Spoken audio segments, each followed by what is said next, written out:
Hello, everyone. Welcome to Zen and Fanfics. Today we are featuring What If Deku Had Multiple Children with Multiple Women.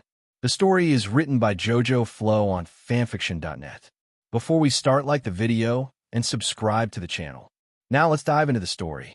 In this world where amazing powers are born into existence, there is a profession regarded above all others, and that is to be a hero. Heroes are the epitome of human aspirations. But being a hero isn't all about rescuing damsels in distress and one-punching villains. No, so much more goes into it than that. Popularity, prestige, perspective. A hero lives and dies by these things. And with such a sword over their heads, even heroes need help. With this threat, there is someone even heroes look up to save them from falling into the pit of obscurity. The quirk alchemist, the maker of heroes. An alarm clock went off at a bedside before a hand slipped free of the opulent covers to turn it off before from out of these covers emerged a man in his 20s. He had curly green hair in a terrible state of bedhead as the man stood up in all-might boxers as he stretched, scratching his chest before falling to the ground and began doing push-ups. This man was Izuku, Midoriya top graduate of UA business course and owner of Deku Consultations. His business was a household name, specializing in helping heroes in all aspects of their career from innovative core training to publicity coaching. His name is said in the same sentences as those of Lemillion, Shoto, and Ingenium. On the other side of the bed, a mane of raven hair exited from the covers, followed quickly by a feminine body in a nightgown. Bare feet touched the carpet as she stood up with a stretch and an elegant yawn before entering the bathroom to turn on the light as she began her morning routine. This woman was Momo Yaoyorozu Midoriya, only daughter of the Yaoyorozu and the heroine Creati. Momo was in the top 10 of the hero rankings with her creation quirk and popularity. It was only natural. Izuku walked up behind Momo, kissing her neck as he moved to grab the toothpaste and his toothbrush and began brushing his teeth as well. So what's on the agenda today? Momo asked as Izuku spit out the toothpaste and washed his face. Well, I have an appointment with Ito later today. He wants my opinion on training regimens for his new interns from the last sports festival. Then I have a meeting with Tokoyami. He wants to raise his polls in the popularity department. After that, I have to prep Minoma for his TV appearance. His ratings are abysmal. Izuku said, combing his green hair back from his face as he came out of the bathroom to see Yaoyorozu getting dressed in something simple by her standards, but housewives across the nation would bend over backward for a dress like what Momo wore. It was a pale red that ended just above her knees with long sleeves and a collar that framed her neck elegantly. The brightness of the dress made her raven hair stand out all the more as Momo put on her shoes. Izuku moved to the closet, getting out a gray dress shirt and green suit coat before moving to his dresser and pulling out matching green slacks and getting dressed. I'm going down to give a chef our breakfast orders. What do you want? And would you mind waking up Yuzu? Momo asked as she moved towards the bedroom door. Sure thing, and I'll have omelet rice, he said as he left the bedroom and went down the hall passing several bedrooms. The house was far too large in Izuku's opinion, but when he married Momo, he married her wealth too, so he just rolled with the extravagant mansion. Apparently, he'd been a godsend to his in-laws. Momo had no interest in running her family company, but Izuku, already having a company of his own, was the perfect fit for the job. Shortly after their marriage, Deku Consultation was part of the Yaoyorozu group name with him as CEO. Izuku shuddered at the heavy title on his head, but he had a knack for business, it seemed. He stopped at a door with a plaque hanging on it with the name Yuzu engraved into the wood. As he was about to knock, he got an idea and smiled before ruffling his hair some, and then knocked far too quietly for anyone to have heard him. After waiting a few seconds, Izuku slammed open the door and turned on the light, revealing his best impression of All Might's face. I am here to wake you up for breakfast, he shouted happily as his daughter jumped in bed, her quirk activating, creating object from green psychokinetic energy that hurtled toward her father, who dodged them expertly as Yuzu fell to the bed, looking angrily at her dad. Father, why would you do that? She shouted as she combed her long, curly green hair from around her face as she got out of bed, stamping her feet as Izuku chuckled. I just wanted to give you the #1 hero's wake-up call for my #1 daughter, Yuzu. He said, walking over to her and ruffling her hair as she pouted and turned away from him with a blush. It's not polite to barge into a lady's room, father, she said, walking over to grab her uniform from the hanger on the wall. Besides, aren't you going to be late for work? She asked as Izuku sat on her bed. No, I have a rare late start today, so I figured I'd take you to school, he said, watching Yuzu stand still for a moment and look over her shoulder. Really? She asked, a tremor of hope running through her as she began frantically looking over her clothes for any wrinkle of blemish, as if the slightest imperfection would snatch this golden opportunity away from her. Well, get out so I can get dressed, she shouted, blushing as Izuku made his way to the door, shutting it behind him as he rubbed his nose. I'm a #1 dad, he said excitedly as he headed down the stairs to the kitchen, seeing his wife already sitting with a cup of coffee in her hand. I trust she liked your surprise, Momo said as Izuku sat next to her with a goofy grin. Izuku had told Momo about his late start today, sometime last week, and the man had been sitting on pins and needles wanting to tell his daughter so bad, but keeping himself in check. Yep, I just wish I could do more. I want to be there more for her, he said with a sigh as Momo nodded. Me too, Izuku, but with my hero work and you running both Deku consultations and Yaoyorozu Incorporated. Izuku nodded just as his daughter appeared wearing her school uniform, a blue skirt with a tan dress shirt. Good morning, mother, Yuzu said as Momo smiled at her. The family of 3 sat down as breakfast was served by the family chef. He placed a fruit salad in front of Momo, a plate of omelet rice in front of Izuku, and 2 slices of French toast in front of Yuzu, the latter plates being accompanied by a fruit smoothie and a glass of orange juice. As the 3 ate their breakfast, Momo received a call from her office and sighed. Looks like I'll be leaving first today. A highway has collapsed, and I'm needed immediately. Sorry, you too, she said, kissing Izuku on the lips before kissing Yuzu on the forehead as she quickly left. Be safe, father and daughter said simultaneously before returning to their breakfast. As the 2 finished their breakfast and headed towards the door, Izuku's phone went off. He switched his briefcase around to answer his phone. Hello? He answered as the voice of Denki Kaminari, better known as the hero Charge Bolt, shouted through his phone speakers. Midoriya, I need your help, man, he shouted as Izuku sighed. Kaminari, I'm kind of busy today. Maybe we can set something up later? Izuku said as Kaminari continued to plead. Please, Midoriya, I know your time is precious and you have a lot of things on your plate, but I'm begging you, man, please. 5 minutes, that's all I ask. Izuku sighed before caving to Denki's pleas. Fine, I'll meet you at your agency in half an hour, he said before hanging up and looking down at his daughter's eyes that were cast in shadow as Izuku kneeled down to her. Yuzu something dashed. It's fine, father, I understand, she said, walking to the car and climbing in after their chauffeur opened the door for her, and guiltily Izuku started toward his own car before getting an idea. As Yuzu's car began pulling out of the driveway, Izuku ran up to it, slapping the driver's window and stopping the car.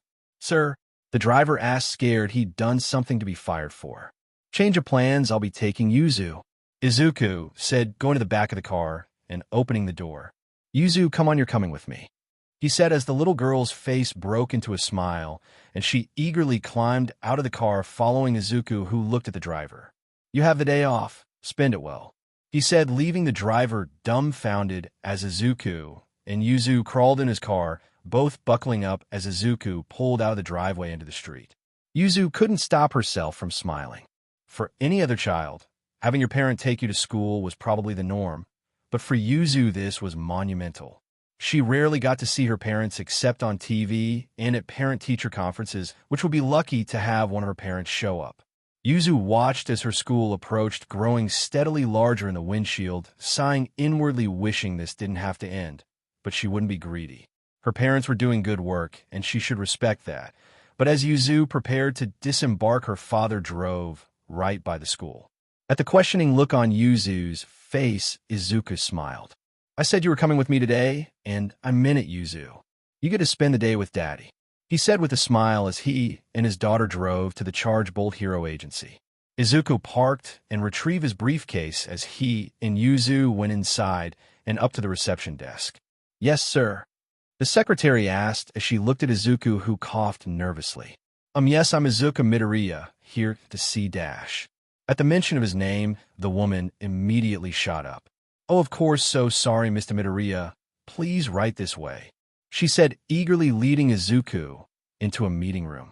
"I'll tell Chargebolt you're here. Can I get you anything?" she asked before looking at Yuzu. "Or can I get you anything, young lady?" the secretary asked as Yuzu shook her head. No, thank you." Izuku looked to the secretary. "Tea is fine, thank you," he said as the secretary left, leaving Izuku and Yuzu in a comfortable silence. "I don't think Mother's going to like me missing school, Father," Yuzu said with a nervous smile as Izuku gave a tense breath. "Definitely not, but I can handle it," he said, tugging at his collar at the thought of how angry his wife is going to be. The door to the meeting room burst open, and in came Chargebolt, and beside him was his wife and crime fighting partner, Earphone Jack. "Oh, thank God, Midoriya. I'm so thankful you came. I really need your golden touch here," Kaminari said as he pulled out a chair for his obviously Piargianenti wife, who took notice of Yuzu. The secretary sat down several cups of tea before quickly leaving. "Yuzu, is that you? I think this is the first time I've seen you in person. Yamamo would always send us girls pictures of you. Why, you look a lot like your dad," she said, pointing at Yuzu's curly green hair. Thank you, Mrs. Kaminari," Yuzu said, bowing as Jiro blushed. "Oh, I hope our little one is as polite as you," she said, rubbing her belly. Yes, now, Midoriya, first off, I'm really sorry about calling you up out of the blue. I know you have a lot going on, so thank you so much for coming here," Kaminari said, bowing before sitting up straight and just blurting out what he wanted Izuku's help with. "I want to know if you can get me into the top 10 hero rankings," Kaminari asked as Izuku leaned back. That's a hefty thing to ask Kaminari. The new rankings are only a few months away, Izuku said, rubbing his chin, adopting his business mode as he pulled out a tablet to display Chargebolt's hero stats. "Your overall stats aren't bad, but when put next to the likes of Shoto and Lemillion, you see how things stack up," Izuku said as Kaminari dropped his head to the table. "I know, but I just really want a spot in the top 10, Kaminari said as Izuku arched a brow. "Okay, Danky, level with me here. As a friend of Momo's, I'd like to help. So what's the real reason behind this?" Izuku asked as Kaminari lifted his head from the table. "As you can see, Midoriya, I have a kid on the way, and I want them to be proud of me. I want a spot in the top 10, so that when this baby is born, he can know that his dad was someone great. I don't care what spot I get in the 10, I could be at the very bottom, but I'd be the bottom of the best. I never really thought about my ranking until Kyoka told me she was PRGNNE, then I started thinking about what I could do for my kid, and this came to mind. It might sound selfish that I want to look good for my kid, but I really do, so can you help me?" Kaminari said as Izuku sighed before speaking. "Of course I can. I can't promise a spot in the top 10, but I'll do my very best. So let's get to work," Izuku said, pulling out his briefcase. This was the first time Yuzu saw her dad at work. She knew her dad helped heroes with their work, but had never really understood how important he was to them. The utter relief on Kaminari's face when her father accepted the job was palpable, and the fervor that her father put into his work was astounding. Never before had Yuzu been so proud of her father as this moment. It played out the same with every appointment her father had. No matter the hero, all of them depended heavily on her father's work. Her father was the hero to heroes. It was almost nightfall when Izuku and Yuzu made their way home. Her father looked drained, but the smile on his face told a different story. "Oh man, Monoma is something else," Izuku said as he shook his head and rubbed his stomach. "I'm starting, how about you, Yuzu?" Izuku asked as his daughter looked at him. "Father, you're amazing," she said excitedly as Izuku blushed and rubbed his head. "No, I'm not all that great. I'm just a guy still trying to live out his dream of being a hero. Unlike you and your mom, I don't have a quirk, so I had to figure out a different way to help people and be a hero, and I came up with the idea of helping heroes further their quirks, and that led to all this. Meeting your mother, running a multi-million yen company, and best of all, having a daughter like you," he said with a proud smile as they pulled into the driveway, and the two disembarked from the car, with Yuzu blushing heavily at her father's words. "See, can I come with you to work again sometime?" Yuzu asked as Izuku smiled. "Of course, just not on school days anymore," he said, opening the door and coming face to face with an angry Momo. "You made Yuzu skip school," she shouted, making Izuku feel as small as an ant. "Yuzu, honey, dinner's in the dining room. You father, and I need to have a talk," Momo said, dragging Izuku into the study and shutting the doors, though they did little to muffle her mother's shouts. Yuzu smiled as she went into the dining room. She could hardly wait to see her dad at work again. The sun shone into a bedroom. The daylight steadily crept across the green blanket until it shone on the face of a young girl. Her face scrunched against the light as her eyelids flickered slowly, adjusting to the harsh morning light. The girl sat up, her long red hair sticking out in tufts here and there as she rubbed her eyes. Her skin was a mottled red and orange reminiscent of flickering flames as she yawned, releasing a puff of fire. This girl was 10-year-old Sumika Midora, only daughter and eldest child of the rainy day hero Froppy and the number one hero NEI, also known as Izuku, and to Midoriya, or Mama, and Dad to her. Sumika crawled out of bed in blue shorts that clashed with her vibrant skin tone and a large white t-shirt. She opened her bedroom door, heading to her twin brother's room, Izuho and Tsuko. She was sure they were both still asleep, being only a year old, but she still wanted to check. Being the daughter of heroes, let alone the number one hero, meant she didn't get to see her parents often. But hey, it was summer vacation, which meant aside from checking in on her younger siblings, she'd have the entire house to herself. As she walked past her parents' room, she heard movement in her brother's room. Sumika slowed down, moving quietly to the room. No one should be here but the three of them. Her mother was probably at the agency already if she hadn't just slept there, and her father was in Italy and wouldn't be back for another day or two. Sumika peeped around the corner of the twins' room and was shocked to see her father standing over their crib. He seemed lost in thought, or just lost in the sight of the twins. This wasn't unusual. Sometimes she'd catch him just staring at them, or sometimes her like he was looking for something in them or measuring them in some way. It was weird, but her dad was a weird guy. Sumika decided to break her father from his reverie. There was no telling how long he'd just been staring at the twins. "Dad," Sumika said, jarring Izuku as he turned around. This was something only she and her mother would see. The number one hero startled.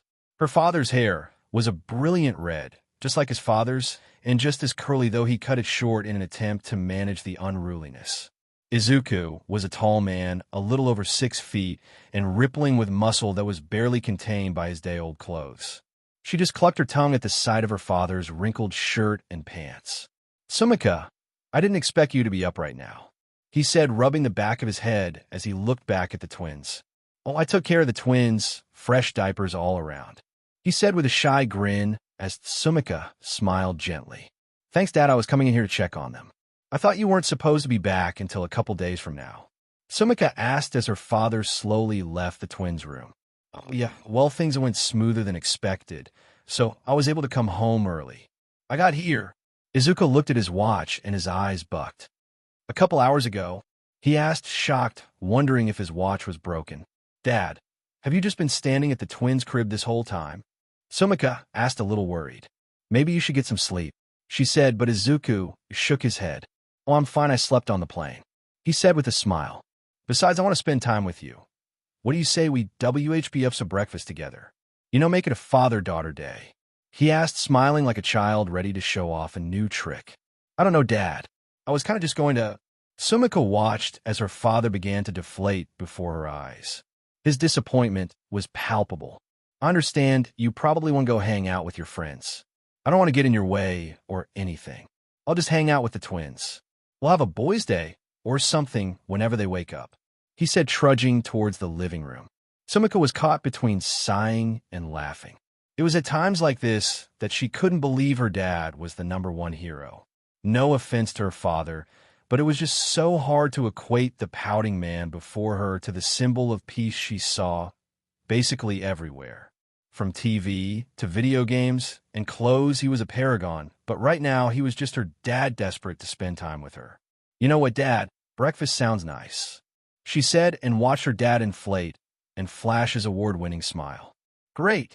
I picked up a new recipe in Italy. I thought you'd like to try it out," he said, rushing to the kitchen as Sumika followed after him, watching him grab pans and ingredients, but completely neglect the stove. Her dad knew that she liked to cook and to try new dishes. That was why he made it a point to try new foods whenever he left Japan, which for being this country's #1 hero, he did pretty often. His last trip was to Paris, she thought, or maybe America. "I'll get the stove for you, Dad," Sumika said as Izuku shook his head. "Why do that when I've got all the firepower we'll need right here?" he said, creating a ball of fire in his hands, to which he placed the frying pan on with a little butter that almost immediately began to melt. Izuku then pushed the fireball away from him, having it float over the stove pan and all. Sumika just shook her head. "You don't have to show off for me, Dad," she said as Izuku smirked. "Your mother gets annoyed when I cook like this," he said as a look crossed his face. She couldn't tell what it was exactly, but it looked like he was in pain, but the look was quickly swept off his face. "Anyway, while I was in Italy, I learned about this thing called a frittata. It was really good at the restaurant I got it from," he said as he moved to the fridge and pulled out various things. Her father's quirk is pyrokinesis. With it, he could create and sustain fire, manipulating it as he pleased. Sumika just watched the flames slowly float in the kitchen, almost a living thing in its own, right as her father came back with bacon, mushrooms, tomatoes, potatoes, and chives. "How things been going with you, Tsumi?" Izuku asked, using her childish nickname, which immediately caused her to blush and pout as he set the ingredients in front of her and going back to the fridge to get eggs and cream. "Dad, don't call me that," she said, beginning to chop the various components in front of her. Of course, to anyone other than her immediate family, she doubted they would notice she was upset. She'd gotten her mother's poker face, or so she'd been told by her friends and family. Izuku chuckled as he whisked the eggs and cream together. "Well," he asked, not willing to let his question go. "Things have been fine. My grades are good," she said, not sure what to tell him. Izuku nodded. "Speaking of school, had you thought of what you want to do when you get older, or what schools you want to attend?" he asked, seeing that Sumika was done with the potatoes and brought the pan carrying fireball over to her so she could slide the potatoes in as Izuku manipulated the fireball to shift the pan, stirring the potatoes around. Sumika was quiet, thinking about her father's question. Of course, she knew what he probably wanted to hear, that she wanted to be a hero like him and her mother. On some level, she did. Everyone told her that her quirk was unique and power-worthy of a heroine. Not to mention, both her parents were graduates of the top hero school in Japan. Of course, she wanted to follow in her parents' footsteps, but she just didn't know if she had it in her to do so. The way her dad described heroes, it seemed like it was something you either had or didn't, and she wasn't sure she did. Seeing Sumika had stopped chopping the bacon mid-STRP, Izuku walked over to her and placed a hand on her shoulder. "What's wrong?" he asked as Tsumi looked up at him. "I don't want to disappoint you, but I don't think I want to be a hero," she said, closing her eyes so she wouldn't have to see the disappointment in her father's eyes before feeling his hand on her head. "Sumika, there's nothing you could do to disappoint me ever," Izuku said, thoughts of breakfast gone from his mind as he kneeled to face his daughter. "I mean, I'd be lying if I said I haven't been imagining you saving people since the day you were born, but I understand that the hero life isn't for everyone." Sumika looked into her dad's green eyes and saw only compassion and understanding there. "You're not mad?" she asked as Izuku smiled. "Of course not, sweetheart. I want the best for you, yes, but I also want you to be happy. If that means you don't want to be a hero, then that's fine with me. Whatever you want to do, I'll support you. If you want to be a reporter, I'll go and get you the best equipment money can buy. If you want to be a politician, well, I'll see what I can do about that, but you'll have my vote regardless. And if you want to be an idol, I'll start calling studios and lining up auditions. Whatever I can do to make your dreams come true, I will no matter what," Izuku said, rubbing his daughter's fiery red hair as tears sprang up in her eyes. "Dad, I dashed." Sumika was cut off by a hard cough as the two noticed the smoke accumulating in the room. "Oh no, the potatoes!" Izuku shouted, moving his fireball to the sink and dropping the smoking pan into it before running water on it, as Sumika opened the window, laughing in between her coughing. Izuku blushed as he rubbed the back of his head. "Don't tell your mother," he said as he hastily dumped the potatoes out as father and daughter began laughing only to hear the sounds of upset infants. Ugh, Izuku said, looking between the pan and his son's room as Sumika waved him back into the kitchen. I've got it, Dad. How about you finish breakfast without me? Try not to burn the potatoes this time, she said as she went into her brother's room, finding both awake and clutching to the rails of their cribs. Hey guys, did we wake you up? She asked, grabbing both her brothers as they babbled at her, adorably grabbing at her hair and pinching her cheeks. The two looked like their father in miniature, but where his hair was red, theirs was green, but just as curly. Sumika brought the duo into the living room as her father placed the pan in the oven and came around the corner to greet his two boys, who exploded into movement as they saw him. Looks like they're happy to see you, Sumika said as Izuku grabbed hold of the two boys, bouncing them in his arms as they giggled happily. The feeling is mutual. How have you been, guys?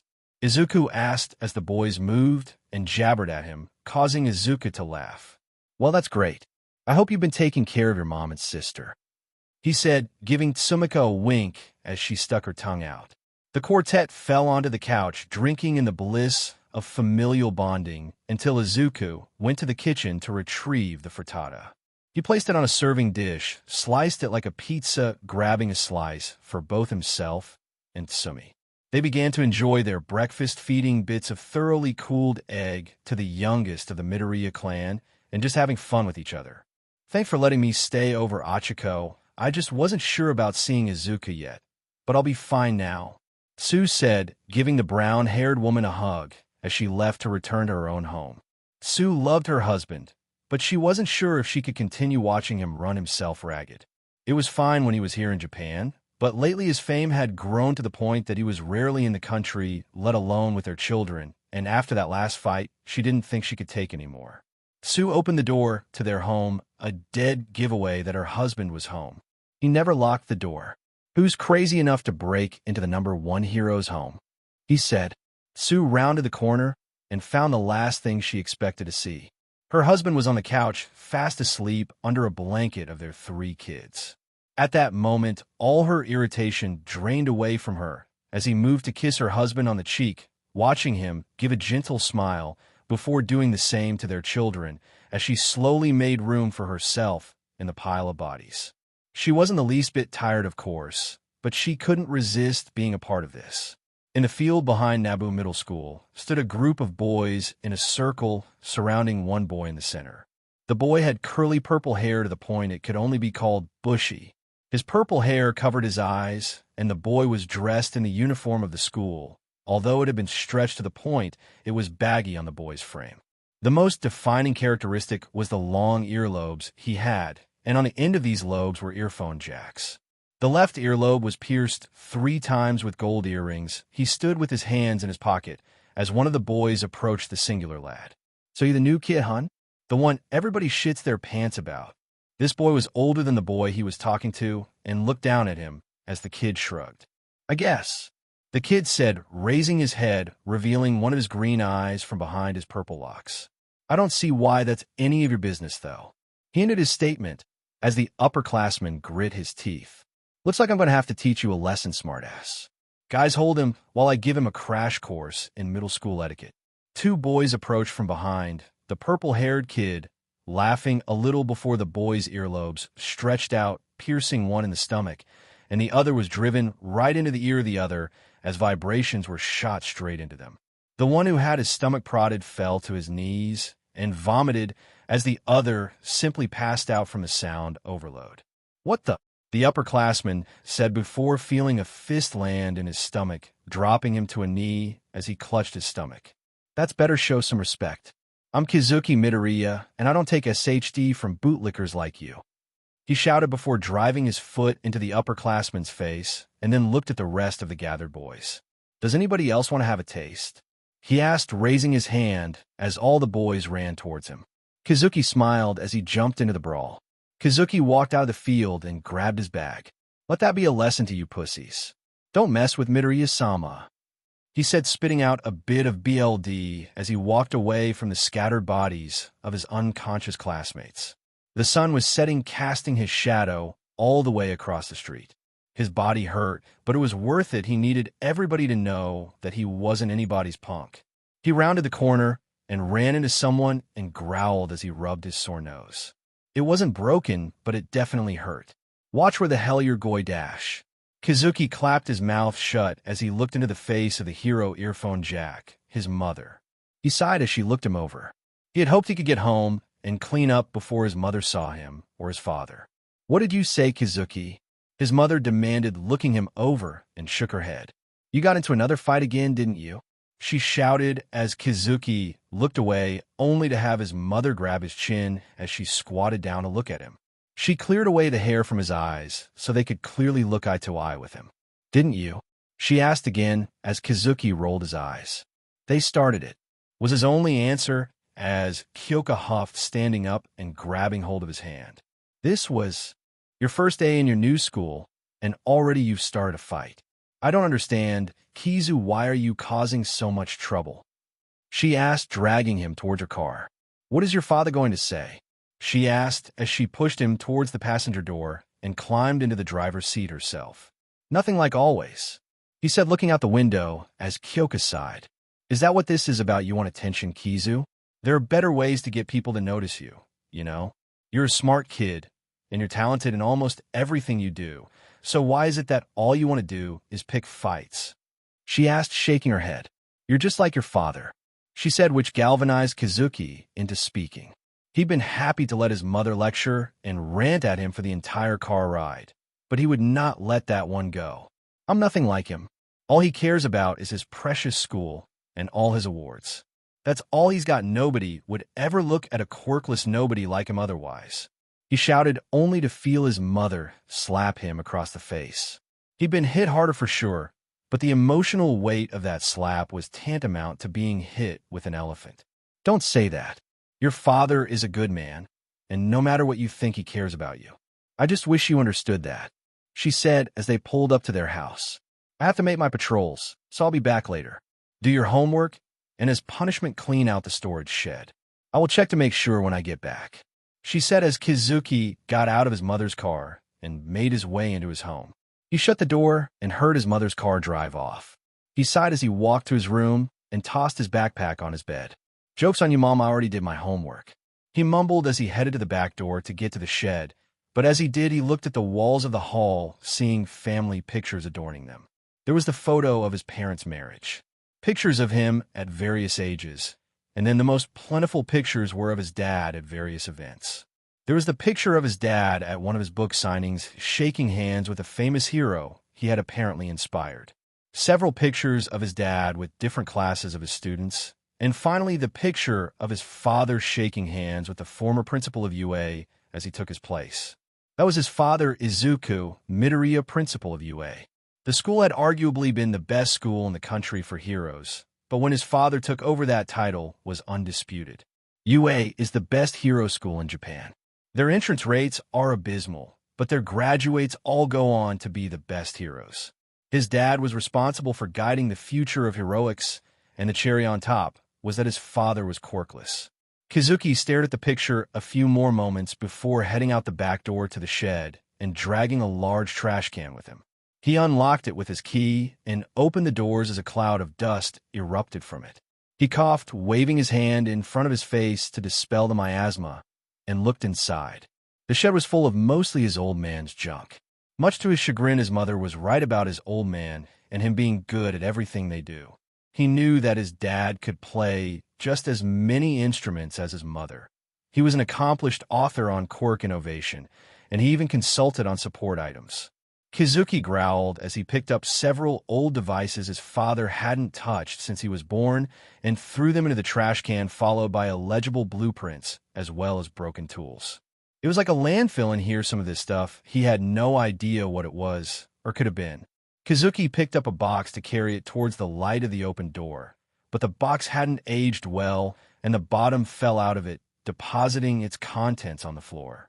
"Oh, F me," he shouted as he hurled the now useless box out of the shed.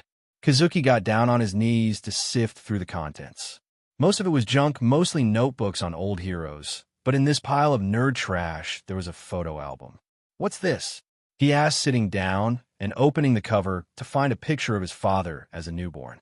The green hair was a dead giveaway.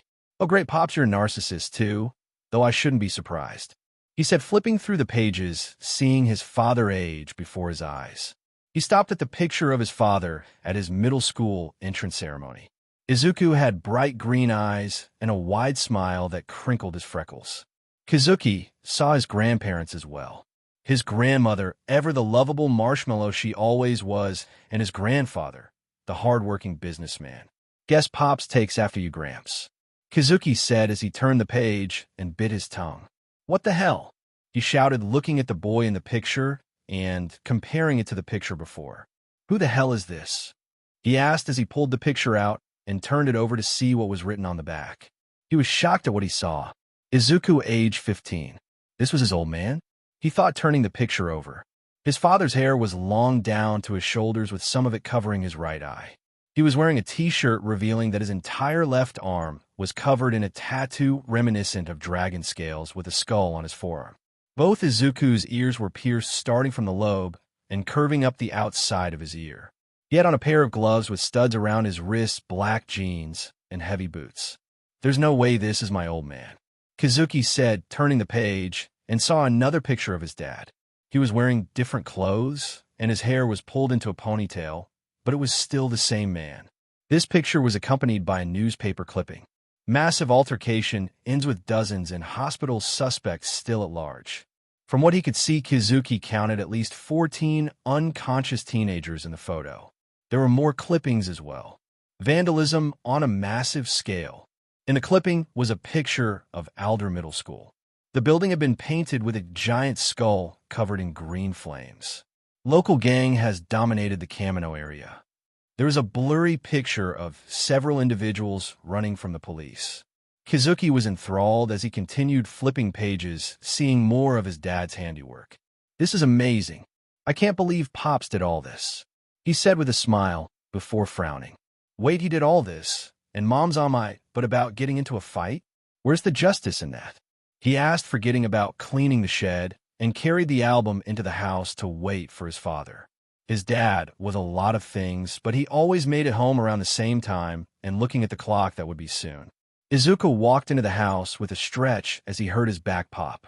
"Sitting down all day can't be good," he said, shaking his head as he walked into the living room, only to see Kazuki sitting there. He'd gotten a call from Kyoka about Kazuki getting into a fight. He sighed as he took his glasses off to pinch the bridge of his nose. "I figured you'd still be cleaning the shed. Honestly, Kazuki, I can't believe how alike we are," Kazuki said, interrupting his father as he placed the picture of Izuku down on the dinner table in plain sight of both Midoriyas. Izuku looked at the picture before looking at Kazuki. "Oh, that's right, you were cleaning the shed," he said, sitting down and pulling the picture towards him, and looked at it. He sighed, shaking his head. "You shouldn't look at this and see more of yourself in me. This isn't me," Izuku said as Kazuki slammed the photo album on the table. "Yes, it is. All this is you. You want the world to see you as this perfect man or whatever, but you're human just like me, and you're not perfect. You were just like me, hell, you were even worse." Izuku shook his head. "That's not who you are, Kazuki. You're a good kid, and you have so much going for you. I don't want you to be like I was," Izuku said as Kazuki leaned back. "I don't care what you want. I think what you did was cool. You were awesome. What happened to you? Why'd you turn out like this?" he asked, waving his hands at Izuku, who scoffed. "You just gestured to all of me, Kazuki, and now I wasn't awesome. What I did wasn't cool. I was acting out and hurting people just to make myself feel better. I was a delinquent, and if it wasn't you know what, never mind. I'm not talking about this. Put that thing in the garbage," Izuku said as Kazuki stood up. "No, I won't let you take this away from me. For the first time in my life, I feel like I actually have something of you. Everyone says I'm like you and compares me to you. I could never see it, Pop. I look at you, the successful man that you are, and all I can see is the facade you show the rest of the world, this flawless man who turns whatever he touches into gold. How can I look at you and see me? But this album shows me that we're not so different," Kazuki said as Izuku turned to face his son. "You're not me, Kazuki. I never wanted you to be me. I want you to make your own way in the world." Izuku sat down on the couch and fished a cigarette out of his BRSD pocket along with a lighter. He scratched his head, undoing his swept-back hair to produce his natural curls. Izuku knew he had been HRD on his son. What that's saying? The priest's kids are the wildest. He thought to himself. Pop, you smoke? Kazuki asked, shocked at this, as Izuku smirked. No, I don't, as far as your mother knows anyway. I used to before I met her, but after I went back to school, I stopped except for the occasional one like now. You should feel grateful. I only smoke one once a month, and I'm wasting it on you. He said with a cocky grin Kazuki had never seen on his father's face as he flicked the lighter and lit his cigarette before taking a long drag as he rolled up his sleeves, showing off the scale tattoo on his left arm. Will you still have that tattoo? Kazuki asked, moving to inspect his father's ink as Izuku chuckled. Diamond, right, I do. I fought your mother tooth and nail on this. In exchange, I had to get rid of all my piercings and cut my hair. I'd say it was worth it. I get it touched up every few years. Izuku said before grabbing the album and flipping through it. I really shouldn't have kept this, he said with a laugh as he looked at Kazuki. Go ahead, ask your questions. I'll answer everyone until I finish this cigarette. Afterward, we're done, deal? He asked as Kazuki nodded before asking his question. So why'd you become a delinquent? Kazuki asked as Izuku breathed out smoke. When I was on the verge of graduating middle school, I got some bad news. It really set me off. I was so angry and it felt like there was nothing I could do, so I did this. He said, pointing at the graffiti on the school. That was my middle school, and when I saw how everybody reacted to what I'd done, I wanted to do more. I picked a fight with some guys from school whose quirks I knew very well and beat them to a pulp. That was how it started, and once I entered high school, I was a totally different person. I picked fights, skipped class, and so much more. Izuku shook his head at that. I felt powerful, especially when guys started following me around and getting into trouble with me. I dropped out after my second year of high school. At that point, I was doing what I wanted, and that was when I met your mother. Kazuki smirked at that, thinking about his mom at that age. Did she fall for you on the spot, Pops? Kazuki asked as Izuku laughed. No, she arrested me. He shouted, laughing at his son's shocked face. Yep, your mother was on her work study at the time, and she busted me and my crew after we knocked over an arcade. I was sure she was going to let me go. Most heroes don't deal with quirkless crimes, but nope, she handcuffed me and had me locked up, but seeing as that was my first offense, or so they thought, I was released pretty soon. I was prepared to go right back to what I was doing, but your mother showed up everywhere I was. It was like she was my guard dog or something. I couldn't meet up with my gang because of her, so I finally asked why she was on my butt. Izuku stopped for a moment as that memory flowed through his mind. Why the F are you following me? What do you want? He'd shouted at her as Kyoka put her hands on her hips. I'm trying to figure out your deal. You're acting like a thug, but I've been watching you for a while now, and you seem like a good guy. You knocked over that arcade because the owner was cheating kids out of their money. All the places you've tried to hit are like that. It's like you're trying to be a hero in the worst way possible. Jiro cocked her head to the side as she looked at him. I want to know why.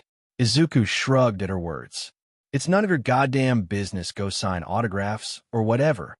He'd said to her, and that's when Kyoka dropped a bomb on him. You know, some people would say you're a hero for what you've done. So why don't you try being a real hero? You're smart enough, I can tell that much. Why not put that brain of yours to good use? Because until you do, I'm going to be on you like white on rice. Izuku smirked at that memory. After that, I went back to school and on to university to be a teacher. Your mother and I started dating and then got married. I stopped being a delinquent because someone finally looked at me and saw something other than the fact that I was quirkless. Izuku said, putting out his cigarette and placing his hand on his son's head. I know it can't be easy being my son Kazuki, but even if no one else sees you for you, me and your mother do, and someday other people will too. And stop picking fights. That's what weak people do, and unlike me at your age, you're strong. Izuku said, standing up and looked at the album. You can keep that if you want. I only kept it to remind myself of what I could have been if not for your mother. Izuku said as he went to his office to get some paperwork done, leaving Kazuki sitting and looking at the picture of his dad in his youth. Izuru Midoriya, you're up. Called the quirk application teacher, Mr. Kinson. Izuru jolted as his name was called. He hated this class. It was the worst one of the day. He walked slowly, his feet dragging the ground as he stood before the teacher who showed off RBB ball. You know the drill, Midoriya, catch the ball with your quirk. Mr. Kinsen said as Izuru swallowed and nodded. Kinsen looked at the kid and felt terrible for him. He was already breaking out in a sweat, and they hadn't even started yet. He hefted the ball before tossing it as gently as he could. The ball soared into the air, slowly before gravity took hold, bringing it down to the ground only at the last moment to be grabbed in Izuru's telekinetic grip. The ball shuddered in the air as it was slowly lifted until it was at Izuru's waist. Good work, Midoriya, Kinsan said as Izuru sweated, his breath coming out in puffs and pants. His body shook with concentration. Think you're ready for the next one? Kinsen asked as Izuru looked up from the shuddering ball and nodded his head. That a boy, Kinsan said, tossing another ball that was taken in Izuru's grip for a second before both balls fell to the ground. Kinsen grimaced as several students laughed. Quiet, everyone, Kinsen shouted before sighing. All right, Midoriya, back in line, he said, hiking a thumb to the rest of the class. Izuru held his head down as he heard the whispers of his classmates. That's the son of the #1 hero. What a failure. Yeah, imagine how his dad feels knowing his son is such a loser. Pitiful. Weak. Pathetic. After class, Izuru was called to the staff office for a meeting with Mr. Kinsen. You wanted to see me, Mr. Kinsen? Izuru asked as he sat down. Kinsen looked at the boy, his straight green hair and green eyes. The only thing he was missing was the freckles. Yes, Midoriya, here's your report card, Kinsan said, handing the boy an envelope which he promptly opened to reveal his grades. As you can see, you're doing phenomenal in your classes, except the obvious. I know from your career plan you want to be a hero, but at this rate, that dream is not achievable. Izuru hung his head at those words, and Kinsen felt like the world's biggest jackass. He knew Midoriya wasn't failing because he was lazy or not motivated. He saw it on Izuru's face that he was giving the classes all every day, but he wasn't improving. I think you might want to direct your aspirations elsewhere. Kinsen finished his assessment as Izuru stood up and bowed. Thank you for your input, Sensei, Izuru said before leaving. The words of his teacher and classmates stabbed at Izuru all day, even going so far as to chase him all the way home as tears started brimming in his eyes. Why am I so weak? I don't want this. It's not my fault I'm trying. I want to be better. I want to be stronger. Izuru began to speed up as if he could outrun his own ineptitude and the words of his peers. Toru Hagakure, number 15 on the hero chart, stood at the stove, stirring the pot of stew she was making for her family tonight. Oh, Izuru is going to be home soon, she thought to herself, turning the stove down to let thight simmer as she checked on the rice as the door was flung open. Toru jumped, taking a fighting stance as her son rushed through the house and up to his room as something fell from his pocket. Izuru, she called as she walked forward to pick up the paper and sighed as she looked at the paper. Oh, Izuru, she said, looking at her son's report card. His grades were above average in all classes except one, quirk application. Her son was failing. She sat down at the island in the kitchen, looking at the paper. She knew her son wasn't what this grade said he was. In fact, he was more than anyone could imagine, but he was afraid of his own power. Toru felt her eyes begin to water as the memory of the worst day in her life surfaced. Izuru was 5 at the time his quirk had manifested a little under a year ago, and he was so excited. After all, what son wouldn't be excited about having the same quirk as his #1 hero dad? Toru had taken him to the park to play and to give her heart a break from her son, trying to lift everything only to lose concentration and break something. She walked over to a bench as Izuru went to the sandbox, lifting portions of sand only to let them fall. At some point, Izuru had been asked to join a game of catch. Toru had turned away from her son for only a second as he tried to use his quirk to catch the ball, but instead knocked it off course and towards the street. By the time she looked back, Izuru had walked out into the street to get the ball just as a car came around the corner. Now, the driver wasn't going all that fast and was more than capable of stopping, but instead decided to honk at the young boy in the road. This terrified the young Izuru, and his quirk activated, sending out a telekinetic wall that slammed into the car and threw it onto its side. Izuru's power didn't stop there, though. It began lashing out at everything, carving holes into the ground, levitating parked cars, only to then throw them. Trees were uprooted or cut down as Izuru's area of effect increased. Toru leaped into action, evacuating the people in the park and telling them to call the police while she did her best to comfort her son. "Izuru, it's okay, mommy's here. Just calm down, baby, nothing's going to hurt you." But Izuru couldn't hear her as he curled up in the fetal position. If Toru didn't do something, who knows what might happen. I could call Izuku, but that might take too long, and he might not pick up. The same thing could happen with a text. With no other options, Toru took a page from her husband's book and sent out her location to her husband's phone. "Please, Izuku, get here fast." As if hearing her plea, a green bolt appeared in the sky and landed next to her. Izuku Midoriya stood in his hero costume, a deep green bodysuit, and a brilliant white cape fluttered behind him. Izuku looked at his son on the ground before walking forward. Toru saw that the telekinetic disturbances her son was creating began to arc and bounce against Izuku's own power as he created a steadily shrinking dome around himself and Izuru, corralling Izuru's berserk power. Izuku reached down and pulled Izuru into his arms, patting his back as he said something in his ear. Slowly, Izuru's power came back under control before dispersing completely. Toru felt tears in her eyes as she embraced the two. Toru wiped tears from her face as she coughed. If that incident told her anything, then Izuru's power might be even greater than his father's. But from that day, Izuru was terrified of his abilities. He could barely use a fraction now. After speaking to a therapist, they were given the reasoning that Izuru had psychologically blocked his powers, limiting them drastically. The front door opened, drawing Toru from a reverie. "Oh man, that was a crazy day," Izuku said, walking around the corner. He was dressed in olive green cargo pants and a white t-shirt with a smile on his face. "Hey Toru, I was working with Sato today, and guess what? He gave me a cake he made," Izuku said, presenting the nondescript white box, and was about to open it before going silent and looking at her. "Why are you sad?" he asked as Toru sighed. You would think as an invisible woman she'd be the best at hiding her emotions, but not with her husband, who seemed to read her as well as if she had print on her face. "One of these days you're going to tell me how you can read me so well." "I'm invisible," she said as Izuku placed the cake on the island and leaned close. "I will after you tell me why you're sad," he said as Toru gave a sigh and presented Izuru's report card. He ran up to his room and dropped this on the way. "What are we going to do, Izuku?" she asked as Izuku looked at the report card and nodded. "I'll have a talk with him later. I think it's time we really hash this out," he said, scratching his head as Toru arched a brow. "How do you mean?" she asked as Izuku smirked and tapped her nose before adopting All Might's smile. "That is a secret," he shouted as Toru huffed angrily to his booming laughter. Izuru had been lying in his bed since he got home. His mind was an echoing voice of depression and self-pity. He sat up as his stomach grumbled, telling him he hadn't eaten. He sighed before standing up. "At least I can do that, right?" he said, walking to his bedroom door and made his way to the kitchen where his dad sat.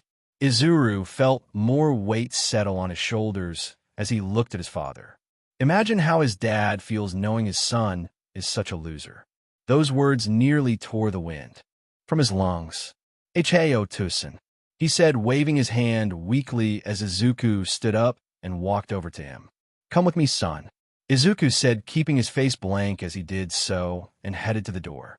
Izuru looked between the kitchen and his father's back before reluctantly following his father out the door. "Where are we going, Otusen?" Izuru asked, but instead of answering, Izuku took hold of his son's hand and leapt into the air, using his telekinetic powers to levitate the both of them before flying off.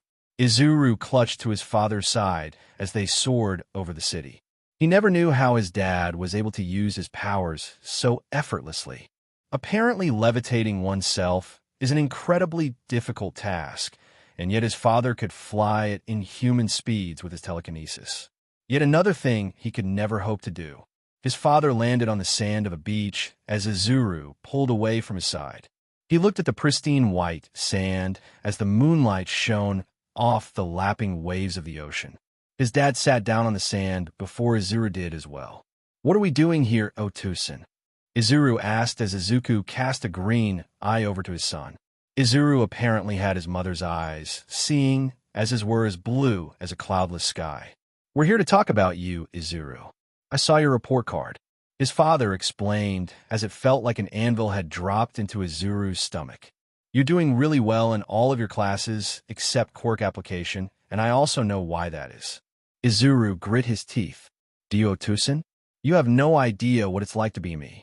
You have complete control of your power, and always have. You don't know what it's like to be scared of your power. I hate your quirk, he shouted as Izuku nodded his head. But I do, he said, contradicting his son. Izuru looked at his dad. How can you possibly know? He asked as Izuku took a deep breath. As you may have heard from your grandmother, I was a natural with my telekinesis and trained hard to make it as strong as I could. But what you don't know is that after graduating from middle school, my quirk grew really powerful. It was nearly uncontrollable, and it scared me. Izuku said, shaking his head. I dialed my power back so bad I nearly failed getting into UA. Izuku said with a chuckle. I knew I had to do something to make myself more comfortable with my power, so instead of focusing on using my powers on other things, I began using it on myself. Izuku explained as Izuru could understand that logic. Keeping his power close to himself allowed him the utmost control while minimizing any outbursts of power. A lot of people wonder how it is I can levitate myself to fly so easily, but it's not easy. It took all of my first year to learn how to maneuver myself. After that, I began to extend my range outward, steadily growing used to my increased power. Izuku reached out with his hand as a glob of seawater was lifted from the ocean, floating there for a moment before being launched into the sky. Izuru, I'm not here to tell you how to use your quirk. If you never want to use it again, that's fine. I think it'd be a waste, but at the end of the day, it's your power, not mine. Izuru looked at his dad as he felt his eyes sting with tears. I want to use my quirk. I want to be able to help people. I want to be like you, Otusan. I want to be a hero too, but I'm just so scared of what could happen. I don't know how to make all this power my own. Izuru said as Izuku stood up and placed a hand on his son's head. And that's why I'm here, Izuru. I'm your dad. Whenever you're feeling uncertain, come to me, or your mother, we're here for you always, no matter what. Izuku said, smiling down at Izuru, who wiped tears from his face and grinned back. Trust me, by Monday, you'll be leagues away from what you were today. All you have to do is take that first step and then the next. Izuku said as the ball of water he'd hurled into the air slammed back into the water as a large ball of ice. Now, then let's start. I want you to let loose on me, Izuru. Release as much of your power as you can right at me. Izuku said, walking a few yards away as Izuru felt his father's power encircle them. Don't worry about anything else, just focus on me, and let it rip. I promise that you won't hurt me or anyone else. Izuku said as Izuru swallowed, feeling the same anxiety he felt every time he used his quirk. Seeing this, Izuku intervened. Izuru, close your eyes and breathe. Don't imagine forcing the power out, just let it flow from you into the world. Gather the power with every inhale, and then let it go every time you exhale. Izuru took his father's advice, just focusing on his breathing. Breathe in, breathe out, breathe in, and breathe out. Izuru repeated, feeling his body steadily relax as minutes went by. He felt his father next to him. Okay, open your eyes, he said, and Izuru did. And as he did so, he saw that he was standing on a platform of sand about 10 yards across that was floating several dozen feet in the air. W.O. Izuru shouted, losing his concentration some as his father steadied them. Easy there, son. See what you can do when you relax and just focus. Block out everything but what you're doing, and I know you could be the kind of hero you want to be. This is your power, Izuru. Izuru looked at his dad and smiled as he looked at what he'd accomplished. Thanks, Otusan. On Monday, Izuru was once again called to practice his quirk by Mr. Kinson. He heard the snickering of his classmates as he approached the table. All right, Midoriya, let's see if you can dash. Kinson was interrupted as Izuru grabbed the 4 styrofoam ball 2 in each hand before closing his eyes and breathing in and out as he directed the flow of his power to his hands. Just focus on the ball, that's all you need to do. Izuru thought to himself as his class watched the ball begin to float above his hands, rising steadily before stopping above Izuru's head, and began to circle his head as Izuru himself began to levitate as well. Kinsen looked at his worst student make a giant leap with using his power. "Midoriya, you get an A," Kinsan said as Izuru opened his eyes and dropped to the ground shakily along with the 4-ball. Thank you, Mr. Kinsen," Izuru said with a grin. The world was forever changed by the appearance of quirks. Amazing powers being given out to do good in the world. And who is responsible for these amazing powers? The Queen of Quirks. This generous and benevolent ruler gifted the world with quirks, but others coveted her power, and one man slew the queen hoping to gain this power. Unknown to the world, the queen had a daughter, and all her power was passed to this young child, who she entrusted to her most valiant guardian. It is this man's duty to protect the child until she comes of age to take her mother's throne and restore balance to the world of quirks. Featuring the talents of Helena Bonham Carter as the Queen of Quirks, Idris Elba as All for One, and Izuku Midoriya as the Guardian, coming to theaters near you Friday. The phone screen went dark with the replay symbol being displayed.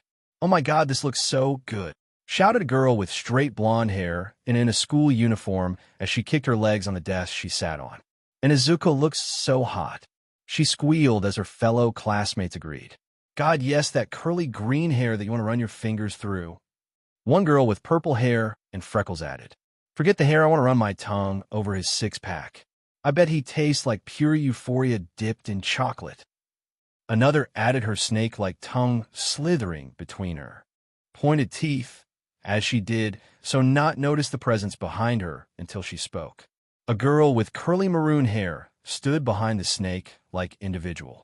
The girl had pink skin and a pair of 4-inch green horns that curved backwards like that of an antelope. She wore the school uniform, which consisted of a dark blue shirt and trousers, white gloves and boots, and a white double-breasted tailcoat. On her left arm was a pinned band that marked her as the student council president Minako Midoriya. Now, that is no way for ladies to speak, wouldn't you agree? She asked, shocking the trio into stunned silence. "I'm sorry, President Midoriya." The girl who'd been playing the video on her phone said, blushing as Minako nodded. "Glad to hear it. This is a prestigious girls' school known for raising the best of young ladies. Do keep that in mind," Minako said as she left the classroom, followed by her vice president. This girl had two-tone black and red hair with mismatched eyes, her right eye being black and her left eye being a light blue. This girl is Reiju Todoroki, vice student council president of CI Middle School. As the two exited the classroom and made their way down the hall, Minako's smile fell from her face. Who do those SLTS think they are? They don't have the right to breathe the same air as my dear papa, let alone meet him in person. And that one beach, thinking about my papa in such a manner, I should rip that disgusting tongue from her mouth. Minako growled as drops of acid hit the ground, flaring up in short bursts of flame. "Minako, do calm down. I'd rather not have to dip into the student council's funds to repair this damage," Reiju said, calling Minako's attention to the results of her tantrum. "Oh, sorry, Rei. I just get so mad knowing all these girls think about is doing my papa. As if he'd ever give them the time of day when he has me," Minako said with a smile as she entered the student council room. "I think you meant to say when he has your mother," Reiju said as Minako waved her off. "Yeah, I guess," she said, sitting down at the head of the long table as Reiju took her seat at Minako's right-hand side. "The others should be here soon, don't you think?" she asked as Reiju looked through her notes. "Kaminari is at the music hall, so she won't be coming," Reiju said as Minako sat forward. "Oh yeah, that's right, she told me that the other day." Minako remembered. "Ojiro is off campus at a martial arts tournament.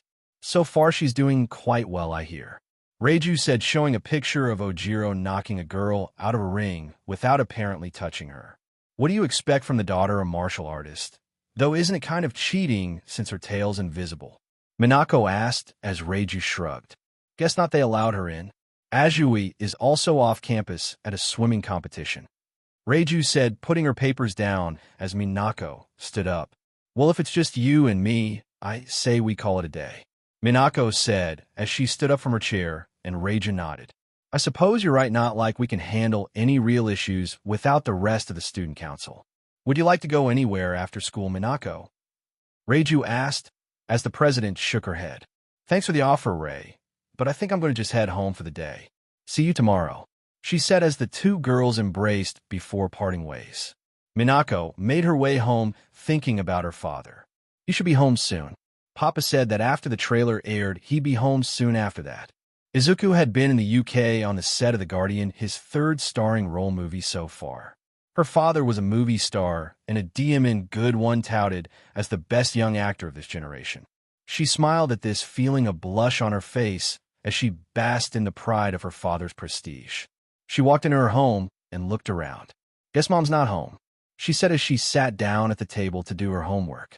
Her mother was a professional hero, the corrosive pink Crusader Pinky. She shook her head. It was a terrible name for a grown woman. She knew her mother picked out the name in high school, but it was ridiculous. She pulled out her homework and got to work on it. The front door opened, admitting a very tired Mina Shido. Oh boy, that was a day and a half. She shouted, tired but happy. Mina loved being a hero.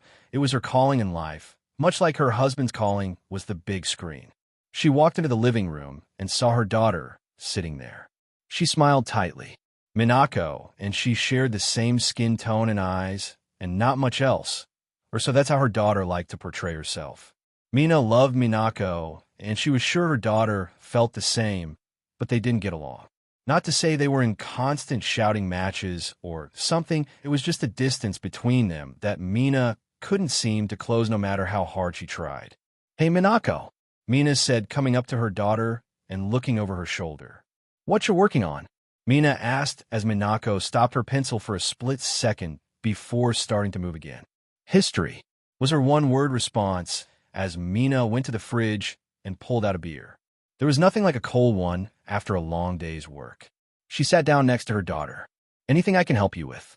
She asked as Minako shook her head. I doubt it, was her response, which stung a little. Mina wasn't the smartest person around, but she could at least try. Mina sighed as she sat forward. She'd been planning on having a talk with Minako for a few months now, but with her hero schedule and her daughter's responsibilities as student council president, it was hard to find the time. That was the excuse Mina told herself, but the truth is she was procrastinating. Izuku had always been better at this sort of thing, but enough was enough. It was time for Mina to mother up. Minako Wine dashed. The front door opened, which set Mina's protective instincts off as she jumped to her feet, only to spot the face of her husband. Guess who? He shouted, coming around the corner, dressed in a purple jacket with a green shirt and blue jeans and sneakers. Papa! Minako shouted, launching herself at Izuku, who grabbed her and hugged her close. Got it in one, Minako, Izuku said, kissing her forehead as he looked at Mina, who smiled gently as she walked up to him. Hey, babe, she said as the two shared a quick but passionate kiss. Why didn't you say you were coming home? She asked as Izuku shrugged. I wasn't sure I was going to be coming home. The trailer dropped last week. I should have been home then, but the director was a real perfectionist. He wanted to run through some things that turned into a whole other mess, which prolonged my stay. Not that I'm complaining when it's not raining or foggy. The UK is really appealing. I brought pictures, he announced, taking the duffel bag off his shoulder and pulling it open to pull out a plastic bag from which he pulled a holodisc. I also brought souvenirs, he said, pulling out a tiara, a replica of the Queen of England's crown for my princess, he said, placing it atop Minako's curly hair. Izuku, don't you think she's a bit old for that? Mina asked as Minako glared at her. I love it, Dad, she said, hugging the kneeling Izuku, who nodded. Glad to hear it, he said, standing up as he pulled a dress from the bag. And for my lovely wife, a Rosario tiered sheer polka dot dress, which Izuku held up to Mina's frame. Mina blushed as she held the dress to her body and smiled. You really know what I like, don't you? She said as Izuku scratched the stubble on his chin. If I'm being honest, I had a bit of help from the store attendant, though after looking at the price tag, I think she was just helping herself to my wallet, he said as he hugged Mina from behind. I'm glad you like it, he said as he then felt a tug on his arm. That I could use some help with my homework. It's history, Minako said as Izuku let go of Mina. Sure thing. History is my best subject, don't you know? Did you know that the British Army was using rockets more than a century before the German V1. The British came up against rockets when they were fighting in India after the war ended, and just 6 years later the British had developed rockets with a range of 2,000 yards. Izuku explained, embracing the nerd he'd always been. That's amazing, Dad, you learn the coolest stuff abroad. I want to travel when I get older. Minako said as Mina interjected. Minako, I just asked if you wanted me to help with your homework, and you said no. Minako looked at her mother and shook her head. I didn't say no, I said I doubted you could be of any help. Okay, that was blatantly painful. Mina felt her eyes swell with tears. This was her daughter, and Minako had always been a daddy's girl, and Mina accepted that after all she herself was a daddy's girl. But this went beyond Minako preferring to sit by Izuku's side or listen to Izuku's stories of his time abroad than Mina's actions as a hero. Her daughter was doing everything she could to cut her out of her life.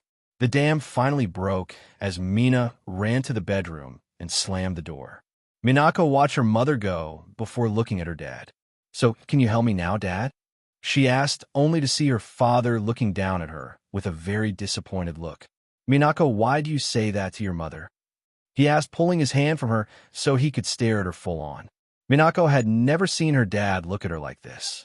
Sure, she'd seen him disappointed in her for bad grades, or doing something she wasn't supposed to when she was younger, but this disappointment, there was an edge of anger to it. I just said what I thought.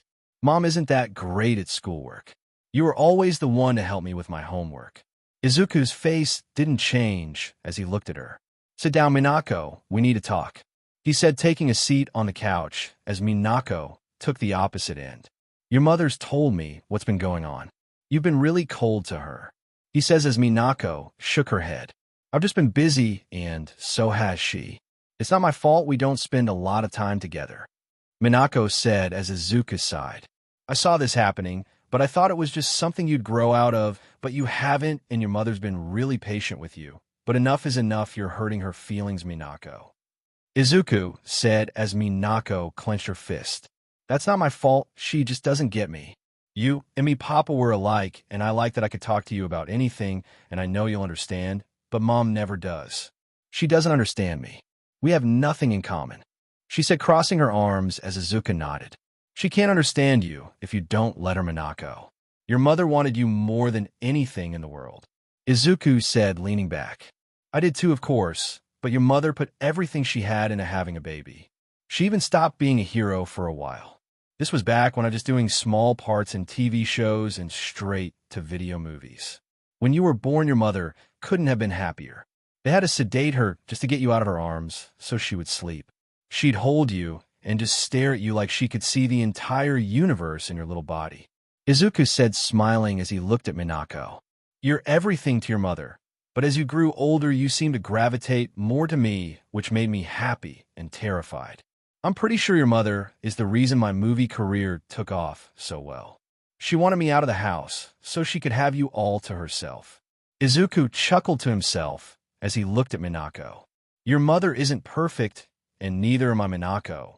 But to her you are perfect, and it hurts that you won't let her in. Izuku said as he stood up, looking down at his daughter. Just think about what I said. I'm going to go out and get something for dinner. Izuku said, donning a pair of shades and a hat. God, I hope I don't get mobbed at the grocery store again. Last time I had to call Kirishima to plow everyone away so I could get out. He said, shaking his head as he left. Minako sat on the couch, her father's words reverberating in her head as she sat back. It's not like she didn't love her mother, of course she did, but she just couldn't connect. Her mother seemed like such a free spirit, taking things as they come. She knew that wasn't the case, considering her mother was a hero. I don't know why, she said, standing up as she walked down the hall, standing before her parents' bedroom. Minako raised her hand and held it in the air, frozen. She couldn't bring herself to knock. Go away, Izuku, her mother shouted, jolting Minako to speak. It's me, she said, physically cringing at how pitiful those words were. Cece, can I come in? She continued as silence greeted her. She sighed, about to walk away before the door was opened, showing her mother's tear-stained face. We should talk, Minako said, not exactly sure how to go about this. But that seemed to be enough as her mother went back to the bed and sat down with Minako following her. Minako fiddled with her hands before stroking her hair, only to repeat the process. Her mother chuckled. You get that from both of us, she said blankly. Your father never knows what to do with his hands when he's nervous, and I talk with my hands, so you were doomed from the start. Sorry, Mina said, as Minako shook her head. I'm sorry, Mom, Minako said as she leaned back. I didn't mean to hurt your feelings. It's just dashed. You wanted Dad's attention. Mina finished for her as she sighed, flopping back on the bed. I know, I've known for a while. It's not that you don't like me, but he's your dad who you hardly get to see, and I'm here every day. I know you don't mean anything about it, but it still hurts, you know. I always wanted to be a mom, and I had a daughter on the first try too. I was on top of the world. I tried to take pictures of the two of us right then and there. Minako nodded. Dad told me they practically had to trank you to get me away from you. Mina chuckled and nodded. Oh yeah, your dad, the traitor, that he's distracted me with some stupid story while the doctor injected me with sedatives. Imagine that my own husband was complicit in me getting roofied. Then again, we weren't married at the time, so I'll have to give him credit for not jumping ship then and there. Minako was a little surprised to hear her parents weren't married before her BRTH, though it wasn't a big deal. Mina saw this and smiled as she poked her daughter's cheek. What, you thought me and your dad were married before you were born? Sorry, sweetie, I and your dad were in love, but we didn't jump the broom until after you were born. It was hectic, him with his acting and me with my hero things, hell, before we knew a year had passed. And there I was with a big pink belly and a boyfriend who was trying to baby-proof the air itself. Mina chuckled as she looked at her daughter, and Minako looked at her, seeing themselves be reflected in the black eyes of the other. We don't get along because you're a lot like your dad used to be. Minako arched her brow at this. What do you mean? Minako asked, and Mina smirked. You only know the man your father is now. But back when I knew him, I couldn't stand him. He was such an arrogant, but then again, he and Bakugo were best friends, so why wouldn't he be? Sure, Izuku didn't have a quirk, but he made up for it in raw F charisma. He ran every drama club, he was in the star actor every single time. He was hot as cast iron and knew it. It irritated me every time he was around, but then I watched one of his performances, and my God, it was appealing. I saw that his pride and arrogance weren't just for show, he was damn in good at what he did. I fell in love with him on that stage. Minako looked at her mother, and the smile on her face was blinding. You hold yourself to a very high standard, Minako, and hold others to that, and anyone who doesn't meet it isn't worth your time. I'm sure you see me as a goofball, someone who just slides through life, and I suppose for the most part one do, but not when it comes to you, Minako. I won't ever not be serious with you. You're my daughter, and I love you, Mina said before feeling her daughter hug her. I'm sorry, Mom. I'm so very sorry. I love you so much, she shouted as the two hugged, and Mina laughed. I love you too, sweetie, she said, ruffling her daughter's maroon hair. Well, now that we've had a heart-to-heart, let's get something in our stomachs, Mina said, going and opening the bedroom door as Izuku fell onto the carpet. Izuku, were you eavesdropping on us? Mina said as Izuku shook his head. No, of course not. I was just about to open the door when you yanked me forward, he said as Mina eyed him. Try that lie somewhere else, buddy. I know when you're acting, Mina said before kissing him on the forehead. Thanks for this, she whispered as she walked out of the room before Minako did the same. You were right, Dad, Minako whispered as she walked past him with a bounce in her step. Izuku simply shook his head. Women.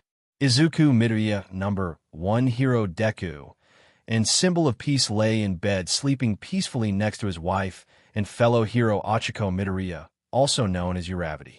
As the two slept, their bedroom door slowly opened, permitting the entrance of a small figure that quickly snuck over to the edge of the bed before beginning to float over the prone adults. Once the figure was directly over Izuku's stomach, they dropped like a cannonball, landing on the hero's abdomen as Izuku's eyes bucked up. Who's there? He shouted, sitting up as laughter could be heard. Pa, you're up, the boy shouted as Izuku clutched his chest. Chosa, what are you doing? Izuku shouted as his wife next to him gave a soft giggle. Oh, come on, Izuku, you face-down psychopaths and giant monsters, you're telling me our 7-year-old son scared you? She asked, getting out of bed in pink pajamas with a paw print pattern on them. House, open the windows, Achiko announced as the blinds started to lift of their own accord. I'm prepared for those things, Achiko. Nobody is prepared for a 7-year-old dive bombing on them while they're asleep. Izuku said as Chosa laughed. No one expects the Spanish Inquisition. Chosa shouted as Izuku arched a brow. Okay, no more old-school TV for you, young man. Izuku said as he hefted his son and crawled out of bed, carrying his son under his arm. Today's the day, right, Pa? Chosa asked as Izuku walked out of the bedroom with a yawn. He knew exactly what his son was talking about. Today was the day of the UA Sports Festival, which Izuku was to make an appearance at, and that Chosa would be able to attend in person. Normally Ida, as Ingenium, would make the appearance, or if they were really desperate, they'd ask Ground Zero. But after the last time, Izuku doubted that would happen again for a while. Yes, Chosa, but it doesn't start for another. Izuku looked at the clock on the wall. 6 hours, Izuku said with a sigh. This was one of his off days that let him sleep in and spend time with his family, though even when he was off, he was still working. He couldn't remember the number of times he'd been out with his family and rushed off to stop a crime. Oh, I can't wait, Chosa said as Izuku set Chosa down at the table. As he walked to the fridge, he moved his hand as black WHB shot from it to pull open one of the cabinets and grab a bowl as Izuku opened the fridge to grab the milk.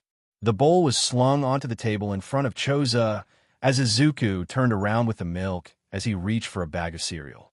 He poured his son's breakfast as he sat down, placing the spoon in Chosa's hand. So cool, Pa, Chosa said as Izuku smiled and ruffled his son's brown hair. Izuku took the moment to really look at his son. Chosa had Achiko's brown hair, but displayed his green eyes and freckles. Not for the first time, Izuku was just amazed that he had a kid. He couldn't believe the life he leads sometimes, and watching Chosa grow up was the most amazing part of it all. He could still remember holding the newborn boy in his arms. Are you going to pick anyone for your agency at the sports festival? Chosa asked as Izuku shrugged. Maybe just depends, I guess. He said as footsteps sounded announcing the presence of Achiko Midoriya. Of course you are, Deku. You've been calling Kendo almost every day asking about her students. Achiko said as she went to the fridge and pulled out a bowl of soup that she put in the microwave.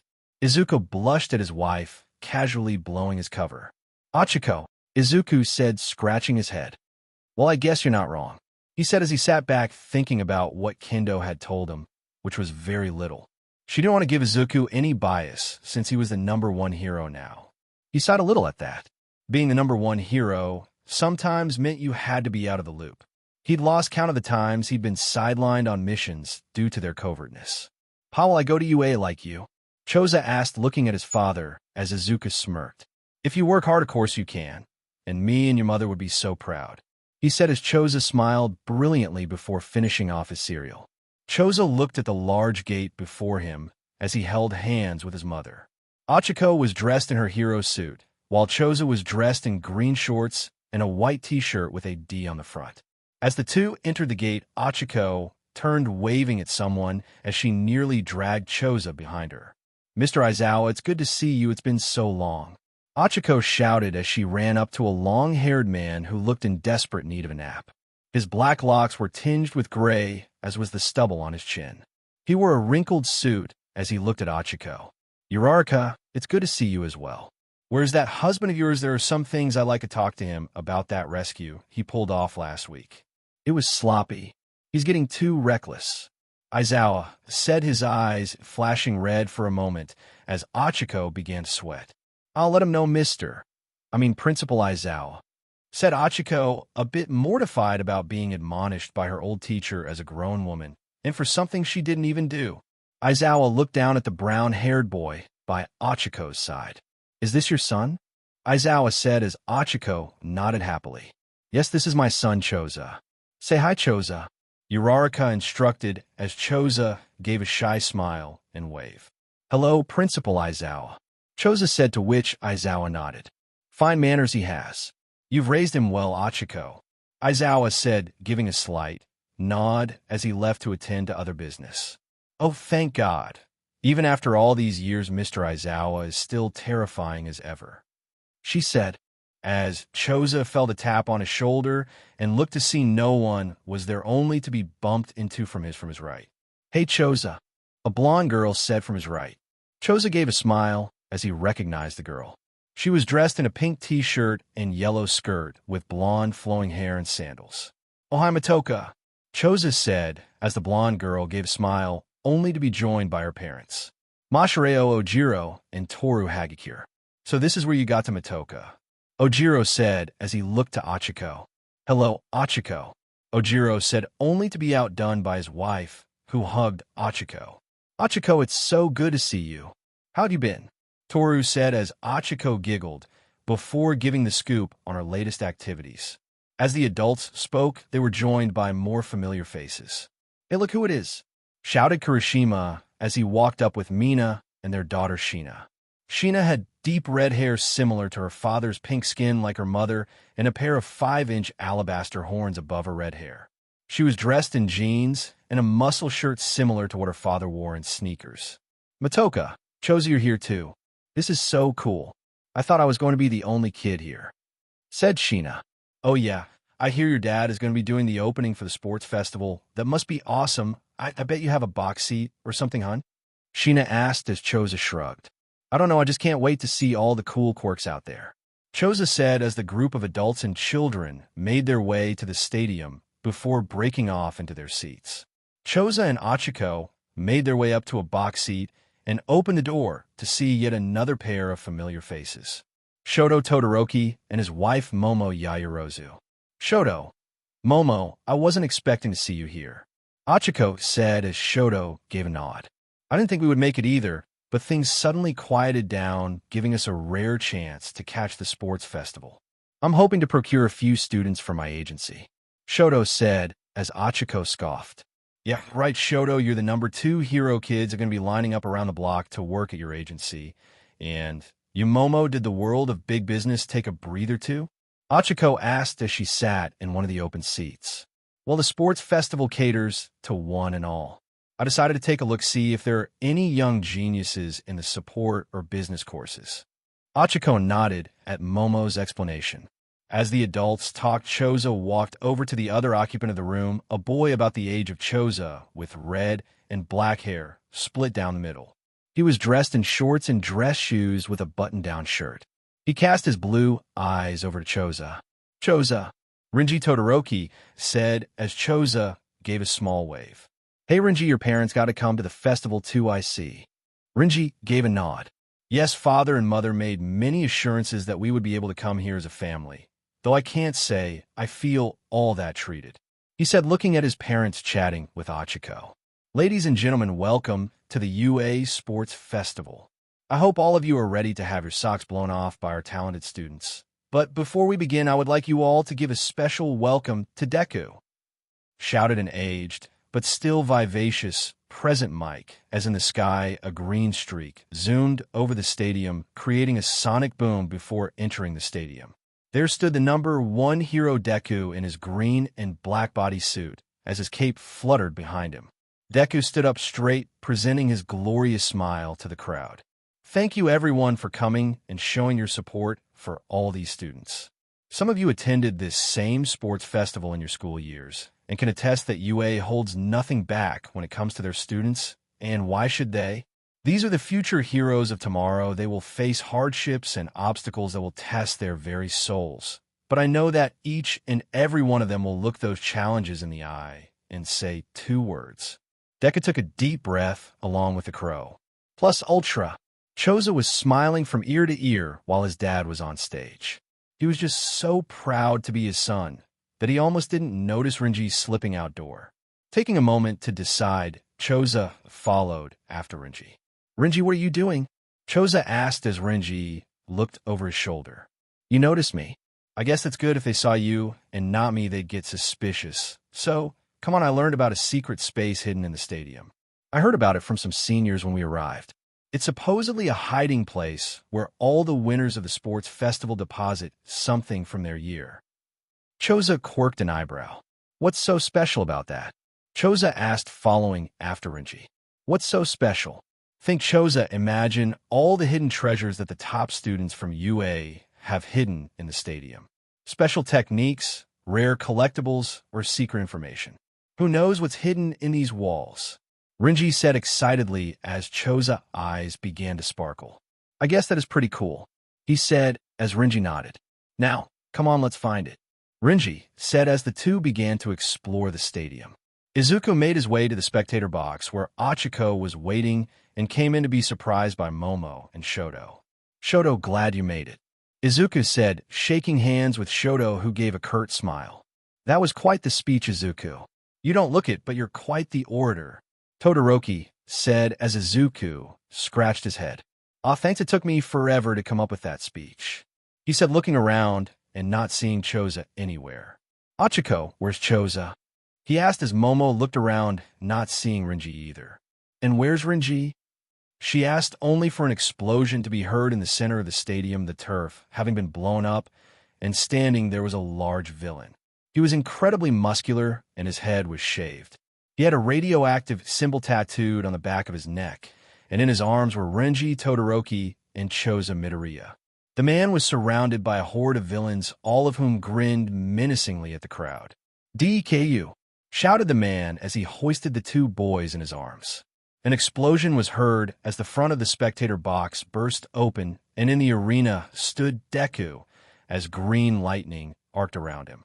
I will thank you to kindly let go of my son, Izuku said, his green eyes burning with righteous fury.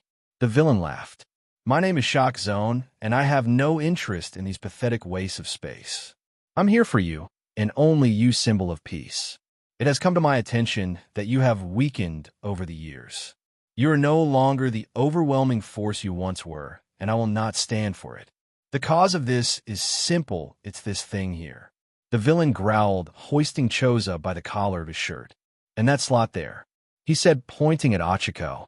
They've made you weak, but don't worry, I'm here to help you get back to the hero you once were.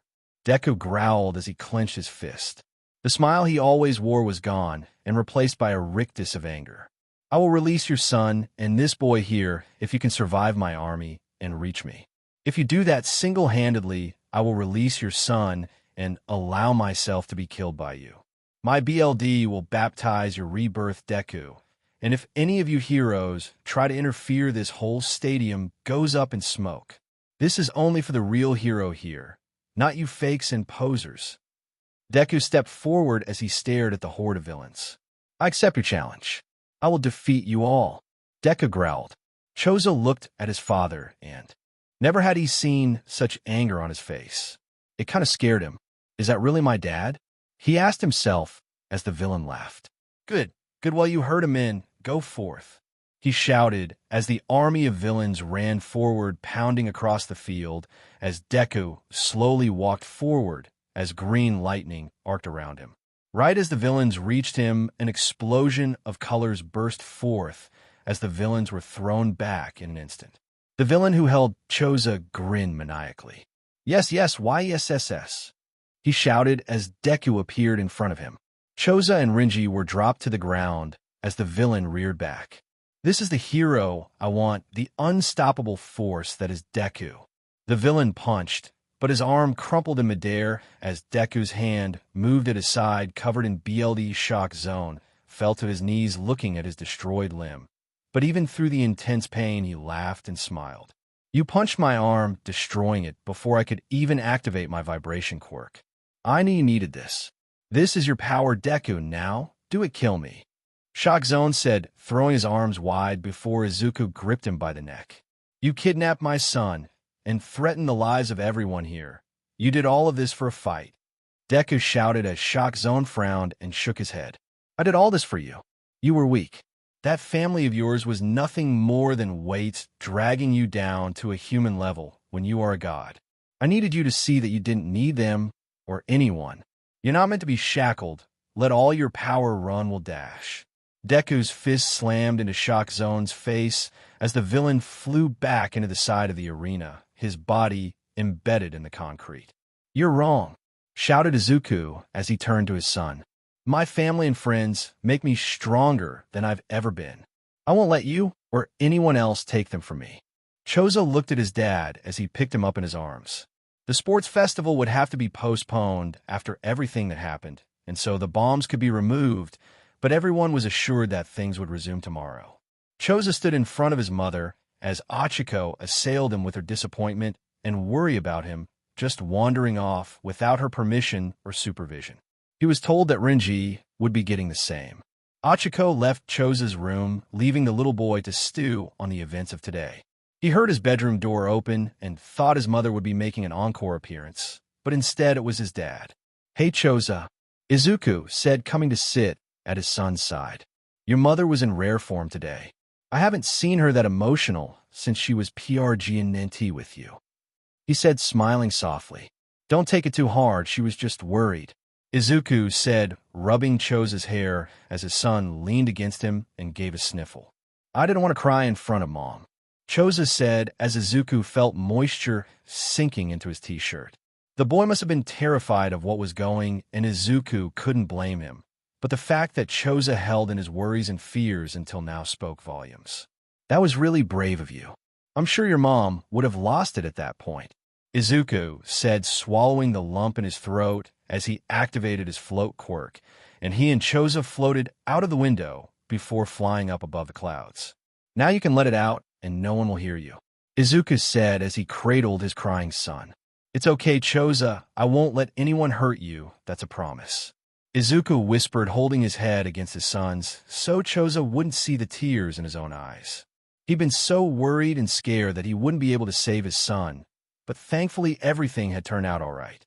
Heroes from around the world were making their way to one place, and that place was Island for the yearly Expo. The main attraction of the expo was the man holding it this year, Izuku Midoriya, the young genius, said to be the successor to David Shield, in more ways than one having married his daughter. The young genius was famous the world over for being a humanitarian through and through. Izuku didn't build support items for heroes, instead supporting the police force with his grand inventions and building new medical equipment to aid in surgery. In all his years as an inventor, Izuku had never built a weapon. He was responsible for dropping the officer mortality rate lower than it's been in decades, as well as raising the success rate for some of the riskiest surgeries. So it was no wonder that many of the attendees here were cops and doctors from around the world. The attendees took their seats as Izuku walked onto the stage. He was dressed in a black suit with an emerald green tie that matched his hair and eyes. "Ladies and gentlemen, thank you for making the trip to Island once again, and thank you for keeping the lights on for us for another month. I tell you, science isn't cheap," he said to the laughter of the crowd. "But in all seriousness, my wife and I do thank you for coming all this way," he said, giving a modest bow. "There are a lot of bright minds on this island, and I hope you give them a chance to wow and astound you with their inventions. This expo means the world to me personally. It was at an expo like this that I was given the chance of a lifetime by David Shield to study and learn under one of the greatest minds of our time," Izuku said. "Now then, before the waterworks start, let me give you a taste of what I've been working on, because obviously this is all one big chance for me to show off as well," Izuku said, getting another laugh from the crowd as he waved to the side, and a large man came out with a minigun, which led many to gasp and several heroes to stand. Hold on, everyone, I assure you that you are all completely safe. This is my assistant, and he's here to demonstrate my latest invention," Izuku said before looking at his assistant. "I know I said get the biggest gun you could carry, Clyde, but I think the Americans are going to miss their railgun," he said with a chuckle before raising his hand palm out. "Okay, enough comedy, let her rip, Clyde," Izuku said as his assistant pulled the trigger of the gun as it began to spin before spitting out bullets. People watched as the bullets slammed into something and bounced off, littering the stage for a few seconds before the gun stopped. The crowd stood stupefied as Izuku shook his hand before turning it to the crowd to show a shield of energy. "This, ladies and gents, is my new invention. I call it my mag shield. This baby can withstand explosives and gunfire by repelling any metal it comes into contact with. It's solar-powered and lasts for about a day. This will be issued to the police force by the end of the year. No more riot shields for our boys in blue. No more bulletproof vests that leave you with broken bones and bruised organs, everyone," he said with a smile as he held out his hands. Make sure this is on your Christmas list, he said as the entire room burst into applause. Izuku walked off stage to be greeted by his wife. Izuku, that was perfect, she said as the two enjoyed a quick kiss. Perfect doesn't begin to cover a Melissa that was divine.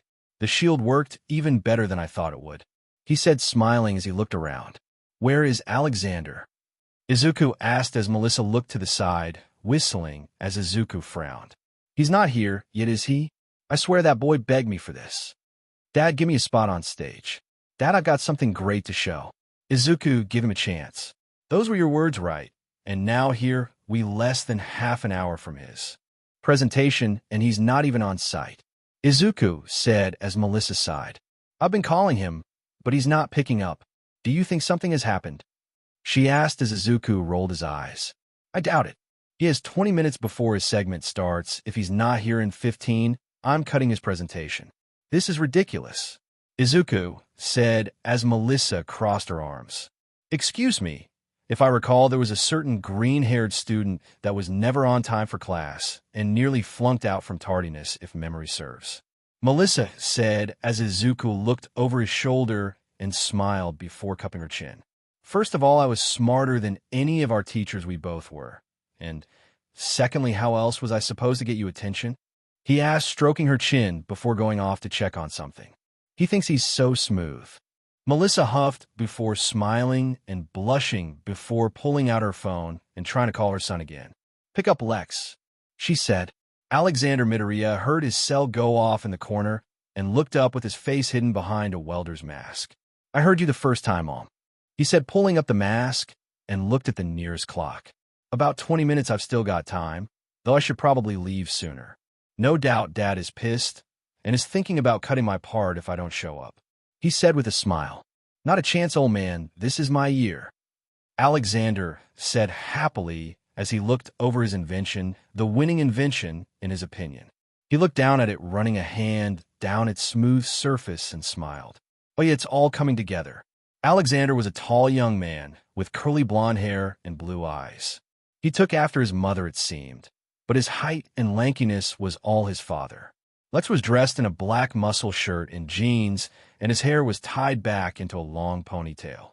Izuku walked around the expo, leading prospective buyers around by the nose practically as they asked about his shield, but he refused to answer any questions until the end of the expo and instead forced the buyers to student presentations.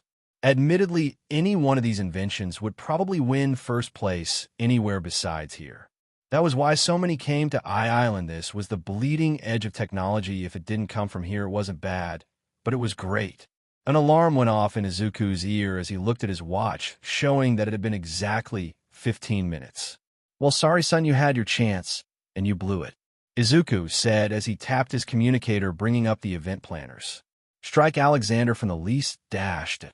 All of a sudden, there was a sonic boom that rocked the venue slightly, as something flew through the sky, performing loops and corkscrews before careening down on a stage and landed in a kneeling position before coming to its full height. The object in question was a man in a skin-tight suit that conformed to the wearer. It was predominantly black with a green W on the front of the suit. Ladies and gentlemen, I present tonight's main attraction. Me, shouted Alexander as he pulled the face mask off to reveal his face. Izuku looked at his son on stage in a suit of high-tech armor suit. Yes, everyone, it is Alexander Midoriya, or as you will come to know me, as Warforged, he said as the suit changed, displaying a long-sleeved shirt and jeans with sneakers. This suit is bulletproof, fireproof, and waterproof up to 1 league. The suit is powered by a solar battery and hosts a variety of weaponry, including one of my own design, he said, opening his palm and firing a blast from it that cracked a solid stone column. And that was on stun, imagine decimating debris to rescue victims of accidents. As you see, this suit comes equipped with a cloaking mechanism and can mimic any fabric or just turn you invisible, Alexander said as his body disappeared, leaving a floating head to continue speaking. This suit augments all my physical abilities by 10 with the help of servo motors that puts no extraneous effort on me. The suit is controlled by synaptic responses, which means this baby moves as fast as my mind, he said with a smile. Izuku walked forward towards the stage as his son showed off more aspects of his suit, until Izuku stepped on stage and stood in front of his son before turning to face the crowd. Ladies and gentlemen, I hope you all enjoyed this sneak peek of my son's ingenuity, but that will be all for now, he said before turning to his son with a disappointed glare. You need to talk right now, he said angrily as he led Alexander away behind the stage curtain. Izuku turned around to look at Alexander, who had a bit of concern on his face. Dad, what's the problem? I came on time, and I showed off a really cool invention. Why are you mad? He asked as Izuku pinched the bridge of his nose. Alexander, the first gave you a chance to present a world-changing invention, and all you did was show off another weapon. I want you to use your knowledge to better the world, not just add more things for people to hurt one another with. We have a gift, Alexander, arguably the most power ability in the world. With our minds, we steer the future of the world. Sure, we could spend our time creating weapons, but all that does is spread violence. Alexander pulled his arm away from his father and looked at him. This is always how it is with you. Nothing I do is ever good enough for you, Dad. I spent a year working on this, and everybody loved it. Why don't you? I know why. You don't want to share the spotlight. It has to be you or nobody, right? Well, that's not fair, Dad. You can't be the only genius. You only gave me this chance because you were so sure that I wouldn't be able to beat you at this, but I did. Your stupid shield can't compare to my armor, and you know it, Alexander said before blasting the rockets on his boots and left through the nearest skylight. Izuku facepalmed and turned around, nearly running into Melissa. Melissa, I dashed. Melissa shook her head. No, Izuku, you need to talk with your son. I'll handle the expo. Contrary to what you think, I'm quite the showwoman, she said, straightening her lab coat. You and Alex have been on this course for a while, and I'm not going to let you veer off course. You two are so alike it's kind of scary. I sometimes wonder if you just cloned yourself and used me as a surrogate, she said with a laugh as Izuku laughed. Oh, come on, if I did that, I would have just went full test tube baby and saved money on all those dinners, he said with a slight chuckle before seeing the look on Melissa's face. I'm joking. Thank you for giving BRTH to our child, he said, wiping a bead of sweat from his forehead before running out of the venue. Melissa scratched her nose. Dim and right, thank you. 12 hours of LBR. You should be throwing me a parade, she said, walking back out to the audience. Izuku looked around for signs of his son before face-palming once again. Izuku, you are a scientist, he said, raising his wrist to the sky. All Might scan for any ion trails leaving the expo venue and follow them, he said as from his wrist an inch-high All Might hologram appeared and began looking around. I have located the trail. It is proceeding in a northwest fashion, terminating at the observatory, the hologram said in All Might's booming voice. Goes to show you can never take the fan out of the boy. Izuku smiled. Thank you, All Might, Izuku said as the hologram bowed and dissipated with a final plus ultra. Izuku raced to the observatory, which was closed until tonight, when it would be open to the public for the view of Mars, which would be visible during the expo. Izuku walked into the observatory and made his way to the roof. He was greeted by the sight of his aunt in a bodysuit and a suitcase next to him. Is that how your suit breaks down? Izuku said as Alexander looked at the suitcase and shook his head.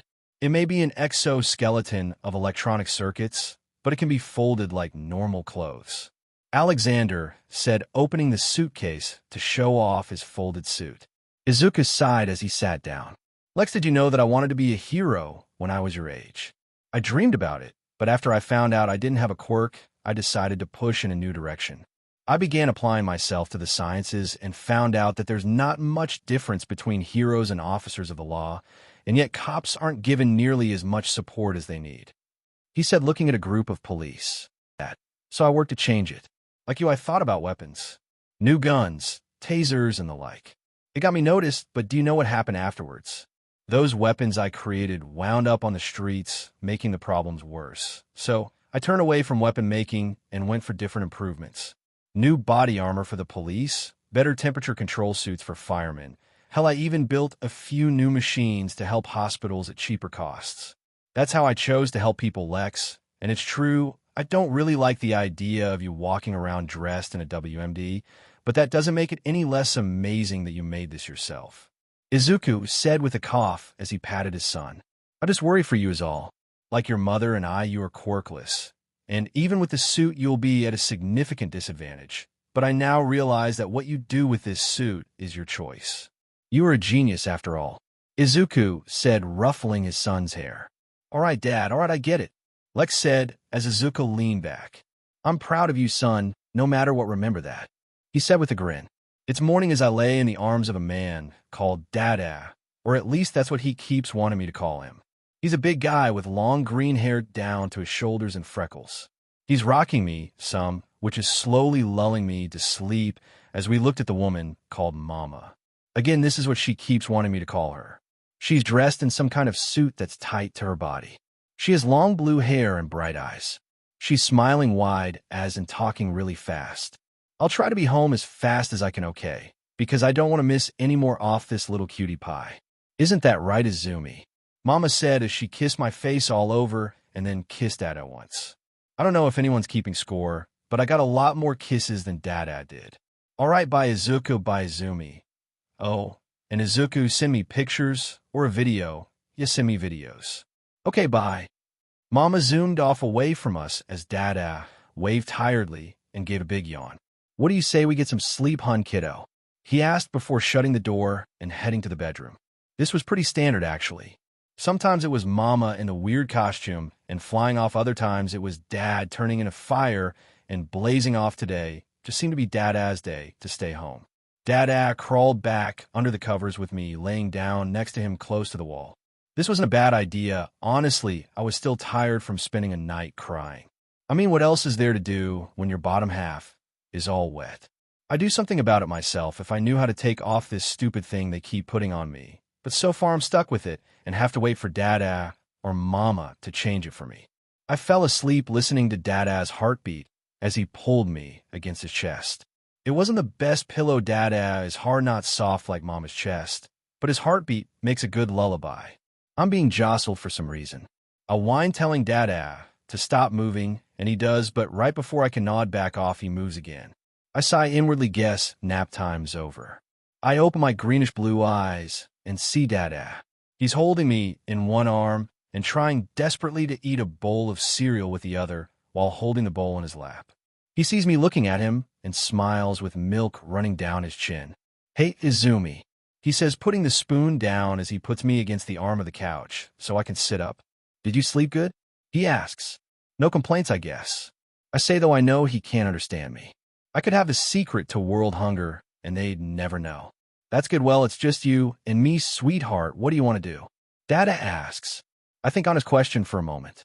"Oh, I know. Let's go to the park." "I love the park," I say, and as usual, he completely overrules me.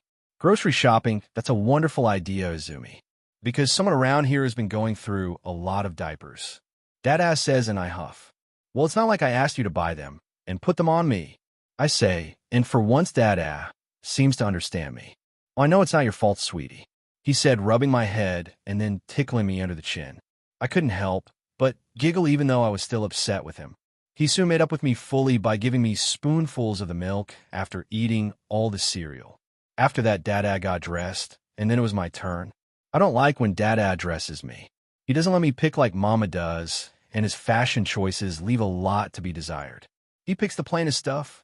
I wound up being dressed in a beige shirt and some blue leggings that covered me from foot to waist. I hate these things. They make my toes disappear. I try to pull them off, but they were on too well. "Izumi, no, you can't go outside with no pants. It's not good for a lady," Dada says, and I sigh before perking up as I remember how Dada likes to get around. I smile and giggle, clapping my hands. This gets Dada's attention, and he smiles. "Oh, what are you excited to go shopping?" he asks before picking me up and bouncing me in his arms as we walk to the front door. "No, Dada, I want to fly," I say, and Dada surprises me by understanding what I say. "You just want to fly, don't you? Well, you are your mother's daughter. She loves to fly, too," he says as he locks the door behind us. I look down as Dada's feet light on fire and climbed up his legs, making his waist disappear in a mass of flames before blasting us into the sky. I scream with excitement as Dada laughs. "You're such a silly girl, Izumi," Dada says as we roar through the sky. Everything looks so small from up here, and as someone who's not even a foot tall, that's saying something. Dada must have known how much I like flying, because we stayed in the sky a lot longer than it should have taken us to reach the grocery store. We landed outside of a big building with blue on the front, and there was a yellow symbol on the front. I have no idea what the white things were on the front. We walked in, and Dada got one of those cart things, but before he even brought me close to it, he wiped it down with a towel or something. I groaned internally, whatever those things are, they make the cart smell weird. And Dad used like 3 of them. He placed me in the cart, and we were off. I looked around at all the stuff as Dad put things into the cart. I recognized some things like those cup things. They had applesauce in them. Me and Mama loved those. Then things got cold as we got ice cream. Dada began laughing as he picked up one of the ice cream pints. "Oh man, how did Ben and Jerry get Todoroki to do this?" he asked, looking at the ice cream. On the front was a man with white and red hair, and he was holding a flaming cherry in his left hand and a frozen vanilla bean in the other. "Spicy cherry vanilla," he said with a laugh as he took out his phone and took a photo before sending it to someone. He placed the pint in the cart. I have no idea why that was so funny, but I liked watching Dada laugh. Finally, we went to the dreaded diaper section. I sighed. It was like picking out your own HND-CFFS. Dada picked up a few different brands. "Look at that, they have Uravity and Froppy on diapers. I guess it fits," he said before holding up each one to me. "All right, Izumi Froppy or Uravity?" he asked. At least this time, I recognized who was on these. I looked back and forth from the pink to the green, and after careful consideration, I slapped my left hand on the railing. "Uravity," I said as Dada nodded and grabbed several packs of the Uravity diapers. "You know what? I should take a picture," he said before handing me a pack of diapers. "Hold this for Daddy, okay, Izumi?" Dada said as I looked at the diapers, holding onto them as tight as I could. "Look at Dada, Izumi," Dada said, getting my attention right before a flash went off as Dada took my picture and then sent it off to Nijire and Uravity. "Your cutest fan," Izuku set out his text before sending it to Uravity. "I think that's it, Izumi, let's head home," he said as we went to the checkout, but things didn't go as planned. We were about to check out when someone screamed. Dada looked away from me and zeroed in on what the issue was. Apparently some guy was running in the store with a lot of green paper in his arms. Even I know that's dangerous, he could trip, and my dad was not happy about that. I saw my goofy dad change into a more serious version of himself. He turned to the nearest cashier. "Watch her," he commanded as the cashier jumped to attention. "Why, yes, sir," the cashier shouted as Dad ran off. Dad turned in a fire and flew in front of the guy, bursting back to normal. I couldn't hear what Dad said, but apparently the guy didn't want to be punished and fell to his knees. Nobody wants to get a spanking, I thought to myself as the guy was taken away, and everyone clapped for my Dada. "Man, Inferno is the coolest," my new babysitter said. I have no idea who he was talking about, but my Dada was awesome. Dada walked over to my temporary babysitter to pick me back up. "Oh, thank you, Inferno. We would have had no way to stop that villain," the store manager said as people crowded around Dada and I. No problem, it's my job," he said before fishing in his pocket for his bank card. "Now, just let me pay for these, and I'll be on my way," Dada said, only for the manager to push his hand away. "We couldn't think about it, sir. Please take your purchases and our humble thanks," the manager said, bowing as my Dada looked at him and then his card, as if confused before giving a small smile. Thank you," Dada said as he walked out of the store, stopping to give an autograph here or there before rocketing the two of us into the air again. We came back home, and Dada put me down on the floor, leaving me to my own devices while he put everything away. This was my chance. I was free to do as I pleased. The day continued like that for me, and Dada, after a while, Mama returned and scooped me up as she floated around the house. "Did you have fun today, Izumi? Mama missed you so much," Mama said, squeezing me to her chest as Dada sat on the couch with a smile as Mama floated the two of us into his lap. "So I hear you had time to babysit and be a hero, stopping a robbery at the market. Is there nothing you can't do?" she asked, pinching his cheek as Dada blushed. "I do what I can," Dada said as Mama giggled before looking at Izumi. "Izumi, what do you think? Can your mama pick him? Or can she pick him?" Nijire said as I looked between the two of them. You know this deserves a real response, but what should I say? We're talking about Dada, so... Dada, I said with a giggle as both Mama and Dada looked at me in shock. Mama's eyes rolled to Izuku. That's not fair, Izuku, what did you do? Why'd she say your name first? Mama asked heatedly as she poked Dada, causing him to laugh as he confessed to doing nothing special. Mama and Dada are so funny. I thought to myself as I watched them. It was the school festival of UA High School. The place was in full swing, but no course was more fired up than the support course. This was their time to shine, and they intended to take full advantage of the opportunity. Every support course member was in a building frenzy, but none could come close to the manic energy produced by the unofficial leader of the support course, Mizuki Midoriya. This girl with her auburn hair tied back into a singular ponytail was hard at work in a CRP top and jeans. Her eyes were zeroed in on her invention. This is totally gonna knock my parents' socks off, she said with a proud grin that inspired her fellow classmates. Man, she's really fired up. Hey, have you seen Mr. Power Loader? One girl asked. A cross-campus Power Loader was in the Principal Nizu's office. You can't be serious about having the two of them here. I don't know if the school can survive it. Power Loader shouted as Nizu smiled gently. Come now, Power Loader, it can't be that bad. Besides, you should be happy to see your former students. Nizu said as Power Loader shook his head. I'm telling you this now, Nizu, if you have all the two of them in one place, there's no telling how much damage they'll wreak. Trust me, I know. I was their teacher. Power Loader said, but knew it was no use. Nizu had already made up his mind, so the best he could do was offer a compromise. At least have them followed and surveilled, if not for me, then for the hundreds of other people here. Power Loader stressed as Nizu sighed. Fine, I'll have them chaperoned, he said, shaking his head. Honestly, Power Loader, I'm shocked you have so little faith in you. An explosion sounded near the front gate of UA as Power Loader shook his head. It's too late, he whispered. Standing at the epicenter of the smoke cloud stood the top couple in support items, Izuku and Mei Midoriya. Izuku coughed, waved smoke from his face as he combed his long, shaggy green hair from his face. Okay, so maybe my new battery was too much of the cotton candy machine, but it's not like your infrared probe did much better on the corn dogs. Izuku said as Mei wiped pieces of exploded franks and batter from her lab coat.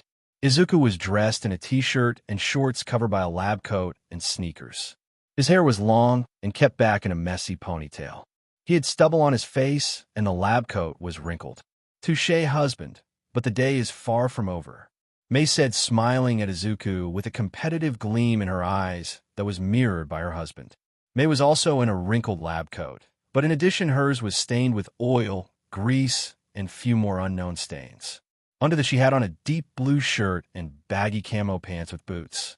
Quite right, Mei, there are so many more people our inventions can help. It's a plethora of guinea pigs, Izuku said with a creepy grin. So whose life should we advance next? Izuku asked as Mei thought about that for a moment before smiling. I think the candy apple stand could benefit from my baby number 3007, the Octo Arms, Mei said as she pulled out a large case from the hovering cart behind the two hauling dozens of cases. It appeared to be a large case until Mei walked up to the candy apple stand. Thanks for stopping by, Care for Candy App Dash. The student was cut off as Mei jumped over the counter and pressed the device against his chest, which unfolded to wrap around his torso as 8 more arms unfolded from the sides of the device. WWH, what is this thing? The student yelled. Don't panic, these are going to make your job so much easier. I've quadrupled your work output. All you have to do is perform your duties normally, and the arms will take in the information and then mimic you.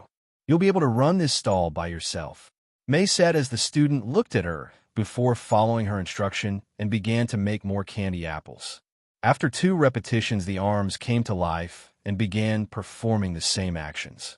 Wow, lady, you're right. This is so much easier and faster, he said as Izuku crossed his arms. That's luck is all, he complained as he looked around and then snapped his fingers. I've got it, he said, pulling a case from the pile and opening it, revealing a plain-looking spatula. But Mei recognized the piece of cutlery and pouted. Hey, that's ours. She shouted, trying to take it back, as Izuku shook his head.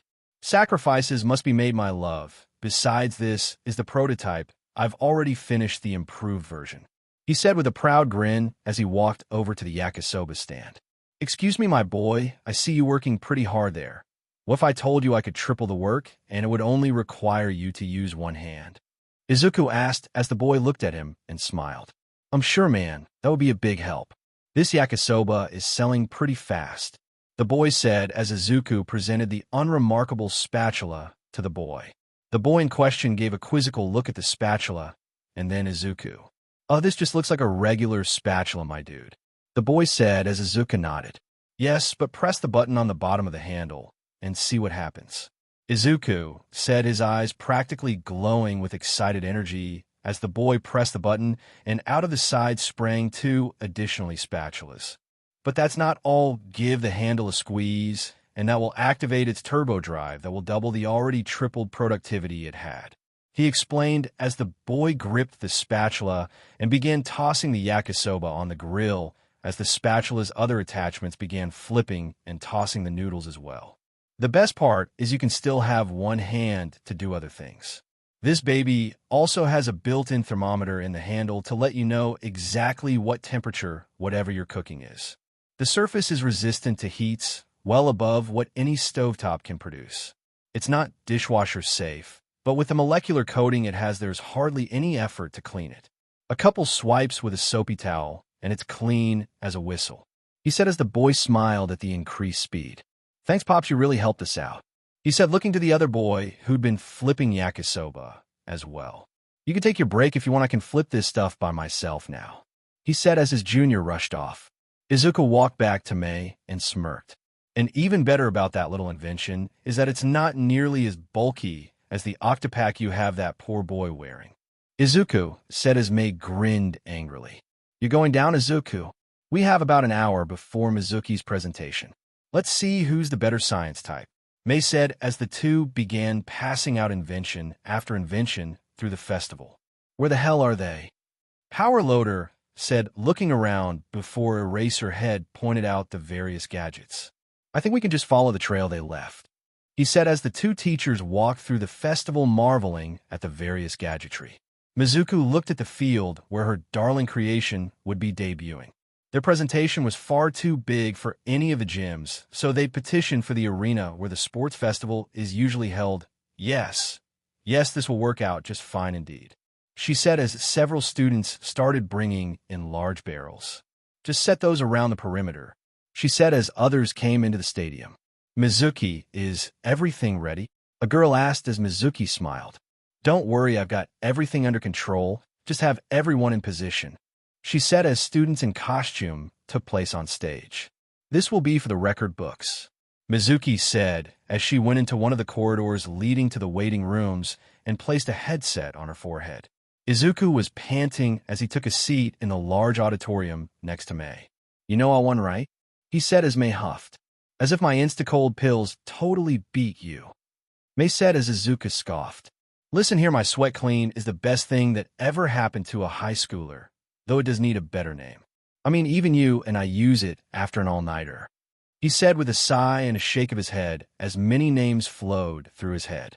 Putting that aside for the moment, we need to support Mizuki. She was really excited about this, he said as Mei nodded. Agreed, this discussion will be postponed for the moment, Mei said as lights illuminated the center of the field as a boy stepped out in a toga with a microphone for a mouth. Ladies and gentlemen, we the support course will be putting on a technological marvel illustrating the Titanomachy, also known as the battle between the Olympians and the Titans, the boy said before moving off the field. On the other side of the field, several students pushed over plastic barrels, spilling tons of what appeared to be black sand on the field. What is that? Mei said before the sand began to move on its own, and before everyone's eyes the sand began to build the city of Thessaly, and at the opposite ends of the field were formed a pair of mountains. Atop each mountain sat a group of people. On the left end of the field sat the Olympians, and on the right end of the field sat the Titans. A debate was being held in each group as to why they should rule the universe. Soon the conclusion was reached that only one generation could rule, and that a war would be fought to decide it. The students playing their parts met in the middle of the city of Thessaly and began to battle. Each student mimicked the power of the god or titan they were portraying with their support items. The boy playing Zeus hurled bolts of lightning with a pair of gauntlets that also allowed him to mimic flight by repelling himself from the ground, as another boy hurled waves of water as Poseidon that were only blue-color versions of the black sand that made up the scenery. The boy playing Cronus swung a huge scythe that carved through everything. A boy playing Helios seemed able to produce beams of light from his hands as he blasted the Olympian army, as other students playing the Hecatonkires had inventions that mimicked dozens of hands that hurled boulders of the black sand. The battle concluded with the black sand opening up under the Titans and swallowing them, presumably illustrating how the Titans were imprisoned in Tartarus. The play concluded with the entire support course taking a bow as people applauded. The boy with the microphone for a mouth walked back out. Thank you. Thank you, everyone. I would just like to say this play would have never come together without the input of Mizuki Midoriya and her mini-droids. Mizuku stepped from out of the shadows, and as she did so, her mini-droids split to open a path for her. Mizuki looked at the crowd and smiled as she noticed her parents, who clapped uproariously. There was a pause between the next showing, which allowed Mei and Izuku to speak with Mizuki. So this is what you've been working on, is it? Izuku asked as he inspected a handful of mini-droids. And you say this headset controls every single one? He asked as Mizuki nodded.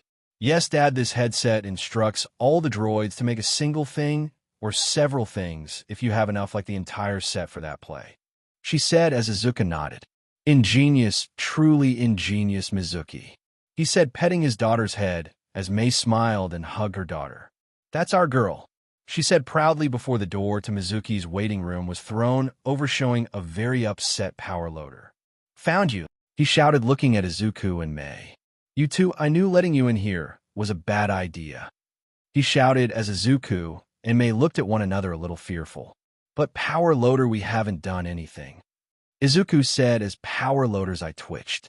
Come with me and say that again, he said as he dragged Izuku and Mei away. Mizuki followed after her teacher and was in complete shock at what she saw. There was a boy wrapped up in a pair of robotic arms as the other 6 hurled candy apples at the crowd.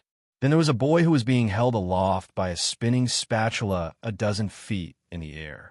There's also a group of cheerleaders whose inner body was pink as they guzzled water. Their bodies were coated in foam. Power Loader looked at Izuku and Mei. You still think you haven't done anything? He asked as Izuku and Mei rubbed the back of their heads. Well, maybe we did do a little, Izuku said as Mizuki sighed and closed her eyes. There was a rattling as a swarm of Mizuki's microdroids ran through the festival, grabbing the out-of-control spatula as it formed a slide for the boy to get down to the ground safely. The swarm then tackled the bound boy, swarming in between the arms, allowing the boy to slip free as it held the other arms in place. Power Loader watched Mizuki deal with the carnage with ease.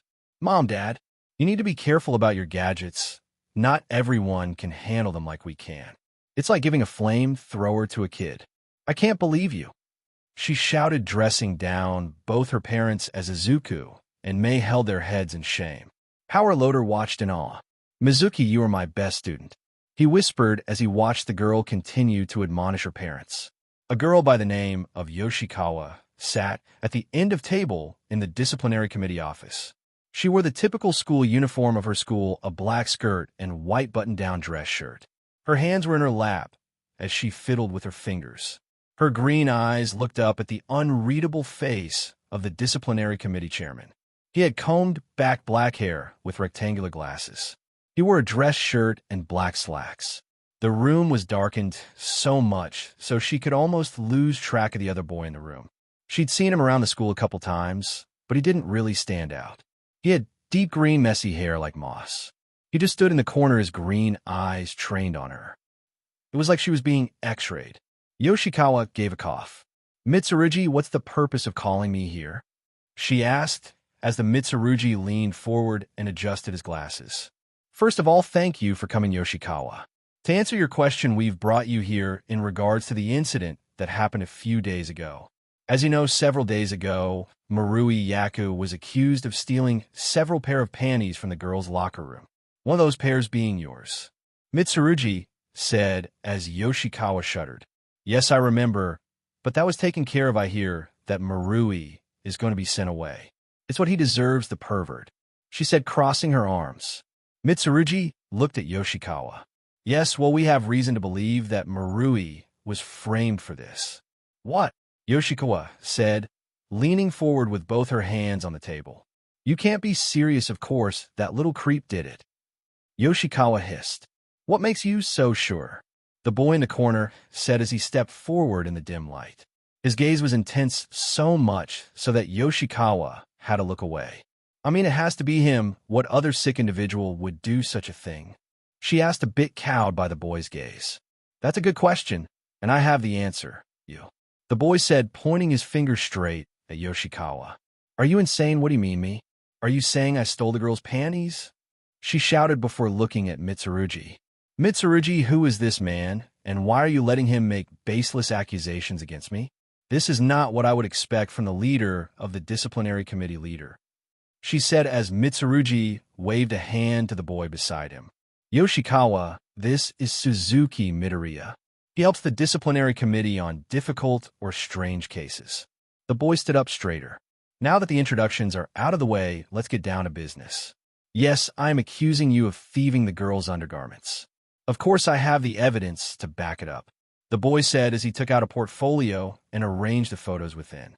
First of all, our supposed thief Marui Yaku, an eccentric boy if I'm to be kind. He definitely has the air of a pervert, but he only had eyes for one girl, you Yoshikawa. It's no secret that he's confessed to you multiple times, each time being rejected, but he's dogged in his pursuit of you. His constant affections caught the eyes of your classmates who began to tease you about it. That was something you could not allow. Suzuki placed his hands on the table and leaned towards Yoshikawa. So you came up with a plan to get rid of Yaku and get back at the girls who teased you about his confessions. That's ridiculous. If you're so sure about this, then where is the proof? You haven't shown me anything to prove I did this. And just so you know, my panties were stolen too. Are you saying I was willing to put my own panties in that creep's locker? She asked, outraged, as Suzuki smiled. Since you brought it up, no, I don't think you put your panties in Yaku's locker, because the panties you said were yours weren't, said Suzuki as Yoshikawa leaned back. Excuse me, I think I would know my own panties, she said as Suzuki nodded. Of course you would. After all, at the crime scene you said that the panties found were your favorite pair, which is something a number of girls corroborated. Now here's where I prove those panties weren't yours. You see, if in fact that pair of strawberry striped panties were your favorite pair, they would have much more wear and tear. Clothes suffer damage in the wash over time, and the more you wear them, the more you wind up washing them. Yet the pair found weren't faded. The waistband wasn't frayed, nothing. Even if you had bought the pair recently, there would be some indication they'd been worn at least once. It's as if the pair found in the locker were bought just to be put there. That's some flimsy evidence, wouldn't you say? Mitsurugi, is he really someone you trust with these complicated cases? She asked with a smirk. Suzuki took it in stride and smiled. Mitsurugi shrugged. He hasn't done anything to prove otherwise, Mitsurugi stated as he looked at Suzuki. Yet, I know a single piece of evidence does not a conviction make, but I have more. Second piece of evidence, I posited that you did this because you wanted Yaku gone and to get back at the girls who teased you. There were several pairs of panties found outside of Yaku's locker. These were what lead to Yaku's locker being opened. Those panties belonged to each of the girls who teased you the most about Yaku's obsession. Of course, this would be completely mortifying. They wouldn't be able to go around the school without everyone seeing their panties in their mind's eye. Yaku is not the smartest person in school. That honor belongs to yours truly, Suzuki said, placing a hand on his chest. Still, he's not so much of an imbecile that he'd leave a trail back to his stash. Furthermore, I've asked around to see if any other girl had problems with Yaku, and the shocking thing was that Yaku was a complete pervert up until this year. As soon as he laid eyes on you, his advances and perverse behavior towards other girls stopped. So why would a die-hard Yoshikawa addict steal anybody else's panties but yours? And before you say to cover his tracks, then why go so far as to stash all the panties in his locker? If he wanted to hide his scent, why not take just yours and ditch the others somewhere? Suzuki said, cutting off Yoshikawa's assault on his theory. Finally, the irrefutable evidence is that Yaku has an alibi. Suzuki said as Yoshikawa stood up. That's a lie. He never said anything about having an alibi. Suzuki smiled. Well, you see, his alibi is rather damning in and of itself. But after letting him know he might be facing lockup in a juvenile facility, he came clean. Suzuki pulled out his phone and showed the screen to Mitsurugi and Yoshikawa. What they saw was a scene of the swim club practicing their laps, and over the sound of splashing and lapping water was heavy breathing. During the time of the crime, Yaku was hiding in the towel bin and spying on Yoshikawa as he, for lack of a better term, pleasured himself. This video is from Yaku's phone, sent directly to me.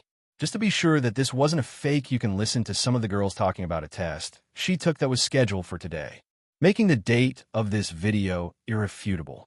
He is quite the library of videos of you. As if on cue, there was a low groan on screen. That's enough, Suzuki, Mitsurugi shouted as Suzuki turned off his phone, and Yoshikawa fell back in her chair and covered her mouth. That's disgusting. That's his alibi? She shouted as Suzuki nodded. Of course, Yaku will face some disciplinary action for that, but he's free of the crime of panty theft, leaving you who had motive and opportunity to take the fall. So Yoshikawa, what is your alibi for the crime? Suzuki said as Yoshikawa gripped her head. I just want him gone. Everyone kept teasing me, saying I should give him a chance or how cute we'd look together. The girls just wouldn't stop. I had to do something, she shouted as Suzuki stepped back, gathering his notes, and looked at Mitsurugi as the two left the office to make way for the principal. Good work, Suzuki, Mitsurugi said as Suzuki held out his hand. My payment, Suzuki said as Mitsurugi nodded. Of course, here you are, Mitsurugi said as he handed Suzuki an envelope. As always, pleasure doing business with you, disciplinary leader, Suzuki said as he walked off. As he did so, the vice student council president came up to Mitsurugi. You pay him for this? He should be honored to assist us in these matters, Shiro said as Mitsurugi shook his head. The payment is a ruse, nothing more. He'd do this for free if it wasn't for his pride. I have no doubt that the only payment he really cares about is the thrill of investigation and the exhilaration of success. Suzuki left the school and opened the envelope and stared at the school pass and smiled. For the next month, Suzuki was excused from classes. It was only on the basis that he kept up with his schoolwork, which was hardly a stipulation. This was his payment freedom from classes that were a waste of time for someone like him. He needed to be engaged at all times, which his classes were not capable of. He left the school grounds and headed to the 52nd precinct. He walked in as if the place was empty. You've heard the old adage, walk into a place as if you own it. Well, in Suzuki's case, it was walk into a place as if no one else was there, and this worked for the boy. He was hardly ever spotted, but it took practice and concentration to become invisible in the loosest sense of the word. Of course, invisibility wasn't Suzuki's quirk, but with effort he could erase his presence from those around him. He walked through the precinct until he arrived at an interrogation room. He placed his ear against the door, hearing the voice of his father, and smiled. He walked to the door next to it and slowly opened it just enough to slip in. Suzuki stood behind a trio of officers, and through the one-way mirror, he could see the back of his father's head and a suspect. He slowly withdrew a notebook, preparing to write. Izuku Midoriya, 35 years of age, and a detective of the Mizutofu Police Department, 52nd Precinct. Come on, Garen, you might as well admit it. You killed Kikyo Senji, Izuku said as the man shook his head. What are you talking about? Kikyo was my best friend's wife. Why would I kill her? He asked, as Izuku looked at him and shook his head. All right, guess we'll do this the hard way, Izuku said as he placed several crime scene photos on the table. It was a woman with blonde hair, and her head was twisted at an odd angle as she lay at the foot of some stairs. Garen looked away. Why are you showing me this? He asked as Izuku placed another object on the table. It was a plastic bag with several letters in them. At seeing them, Garen's face went a little pale, which Izuku noticed. I see you recognize your handiwork, Izuku said as Garen shook his head. I don't know why you mean. Garen stuttered as Izuku eyed him. All right, then let me spell out for you. There's your friend, your best friend, Kenpachi. You two were inseparable until he got married, and suddenly your bromantic feelings dropped the B. But you know Kenpachi would never go for it even if he wanted to. He's married. You came up with the idea to get rid of his wife. But of course you don't want to hurt him any more than necessary. So at first you went with the soft approach of driving a wedge between the two, monopolizing Kenpachi's time. And while he's busy, you give Kikyo threatening phone calls telling her to leave her husband. That's a lie. I did no such thing. Izuku tossed a page across the table, showing the phone records for the Senji home. There were at least 3 calls every day from a payphone suspiciously close to your apartment. Izuku countered before going on. Of course, Kikyo would never worry her husband like that, so she kept the calls secret, which you knew she would, but husbands can sense this kind of thing. You wouldn't know that having not been married.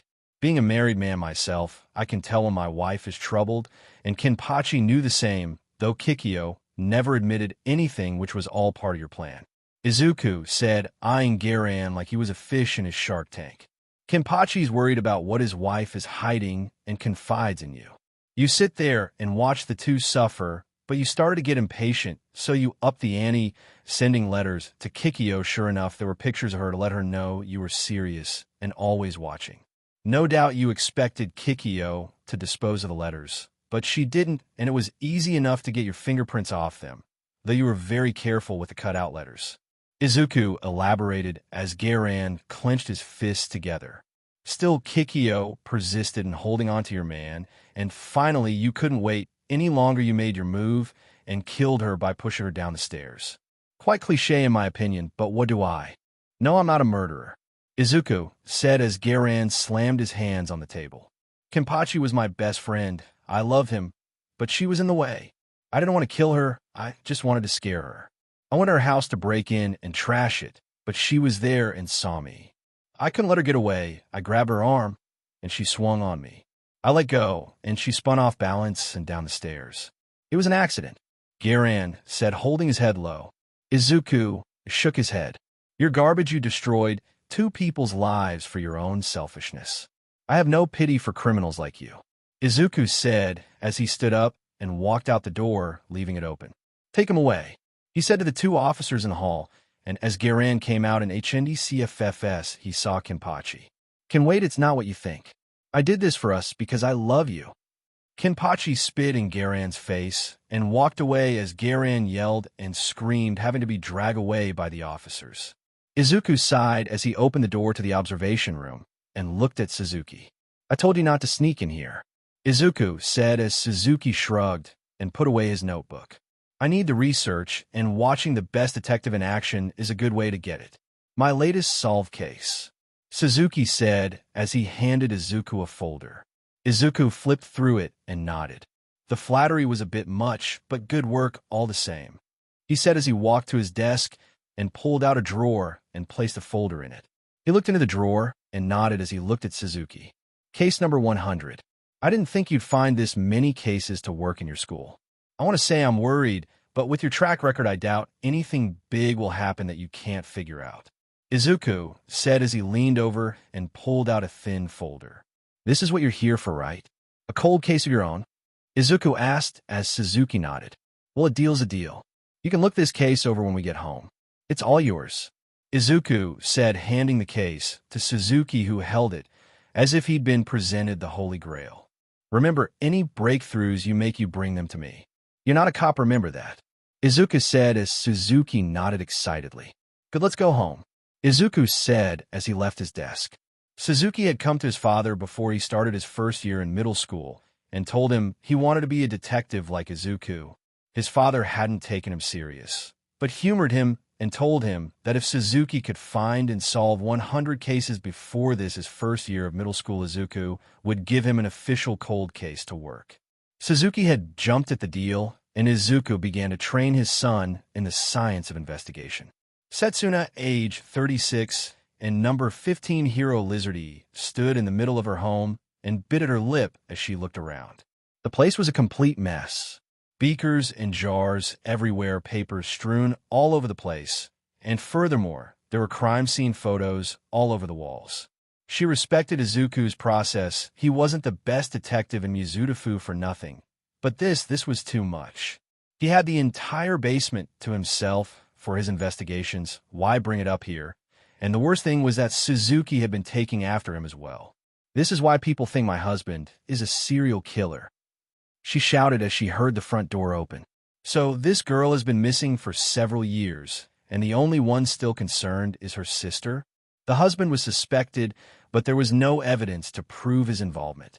Suzuki asked as he and his father came in. Yes, I have my suspicions, but for now I want you to go in with fresh EYGGH. Izuku was stopped as a dismembered hand began choking him, and there was another knotted in Suzuki's hair. You two were supposed to clean this place up. Setsuna shouted as she dragged the two inside and slammed the door. If this place isn't spotless and crime-free by the time I'm done with dinner, you two will be the next crime of the century. Setsuna said as Izuku coughed. Dear, there's no such thing as the perfect crime, though you might come close. Setsuna smiled. Maybe for you. But how likely do you think your co-workers are to solve this crime without you there? She asked as Izuku swallowed. Point made, Suzuki, shall we? Izuku said as Suzuki nodded. The two began picking up papers and pulling the photos from the walls. In the city of Mizutofu, there exists a powerful dojo led by arguably the strongest quirkless man.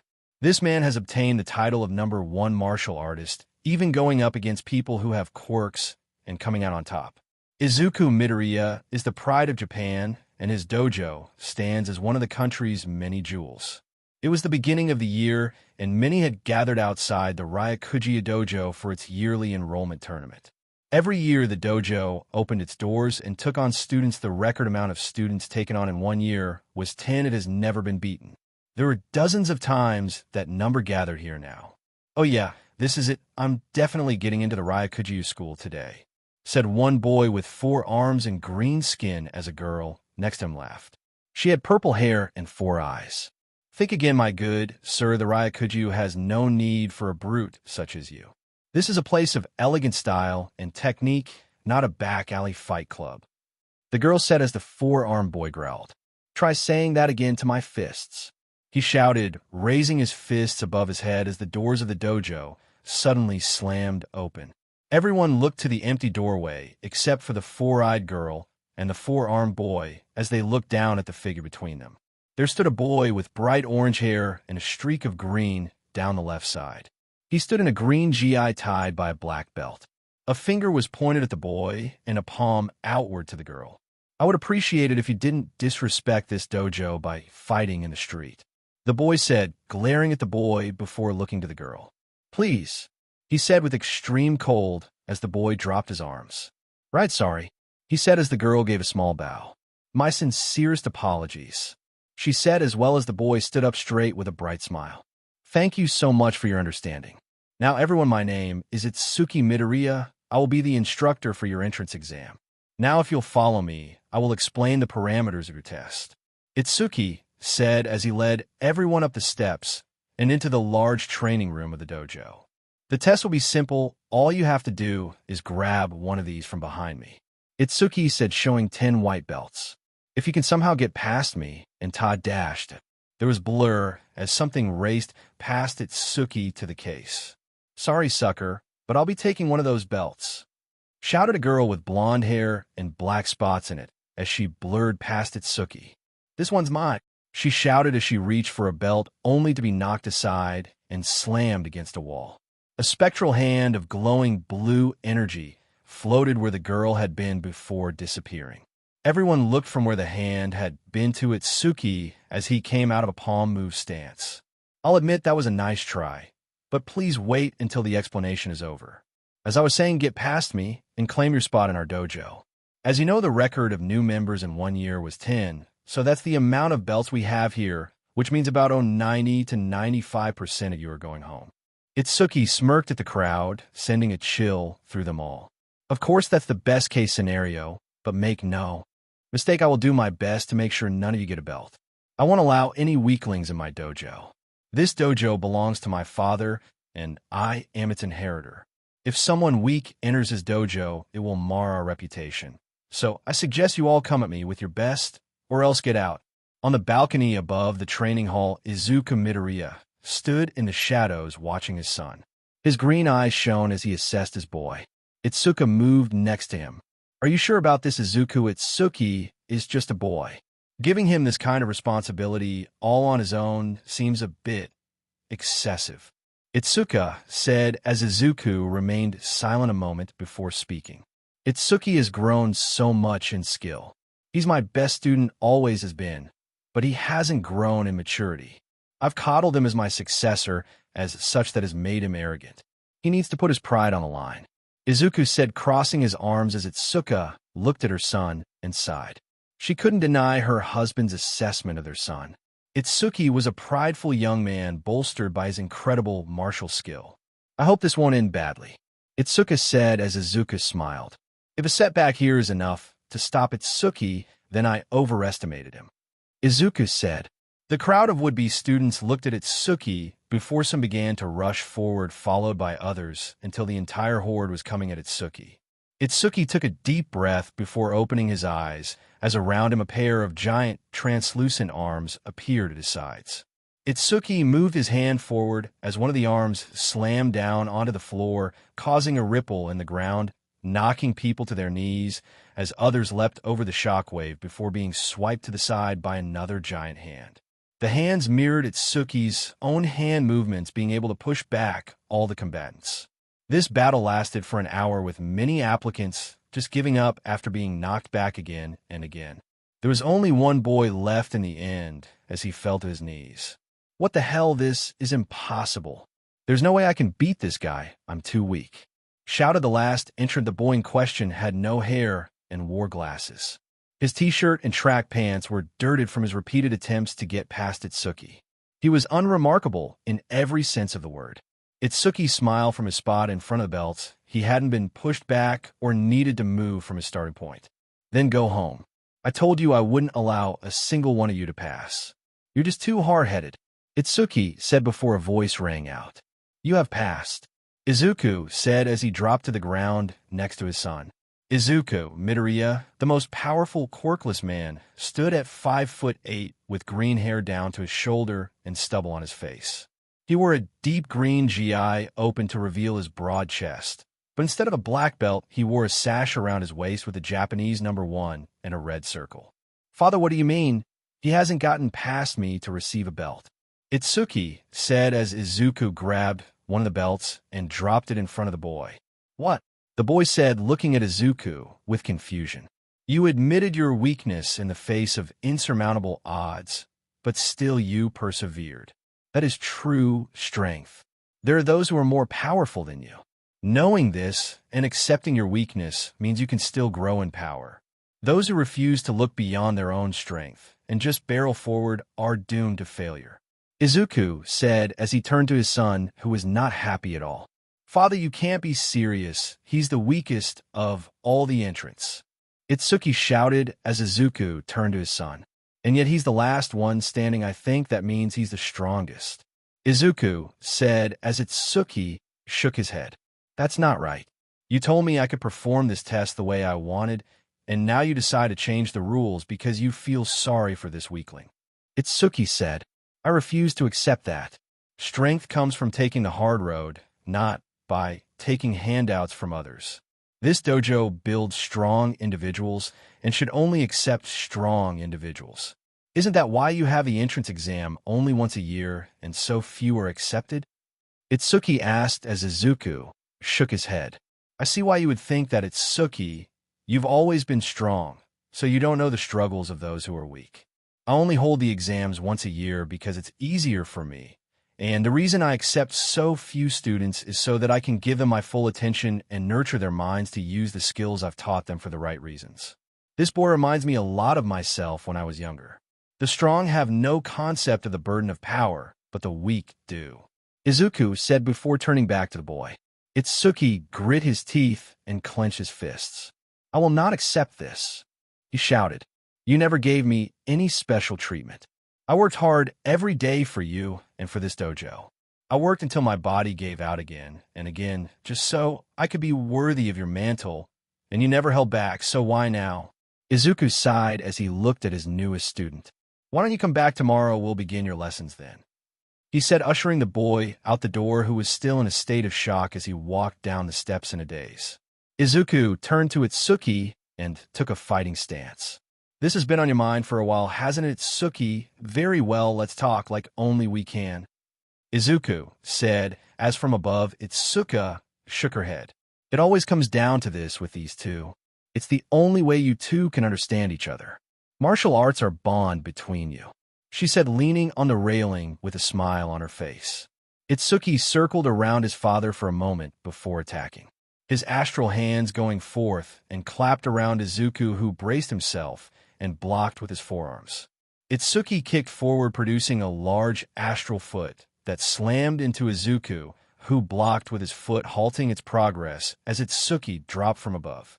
He's completely open, all his limbs are occupied, Itsuki thought, as his father suddenly vanished, as all three limbs slammed together, with Itsuki landing on top of them before they disappeared. Izuku appeared a short distance away, looking at Itsuki, his face inscrutable. This only served to infuriate Itsuki more as he launched at his father his phantom hands and feet, throwing themselves at Izuku, who dodged with ease. Itsuki kept this up for minutes until he could produce no more astral attacks. Itsuki stood in front of his father exhausted, but refused to give up as he threw weak punches against his father's abs. Nothing I did was ever good enough for you. It was just expected because I was your son. Why, you were never proud of me, Itsuki said before Izuku pulled his son against him. Itsuki, I never stopped being proud of you. You've always been a prodigy. You're nothing like I was at your age. I was weak and feeble.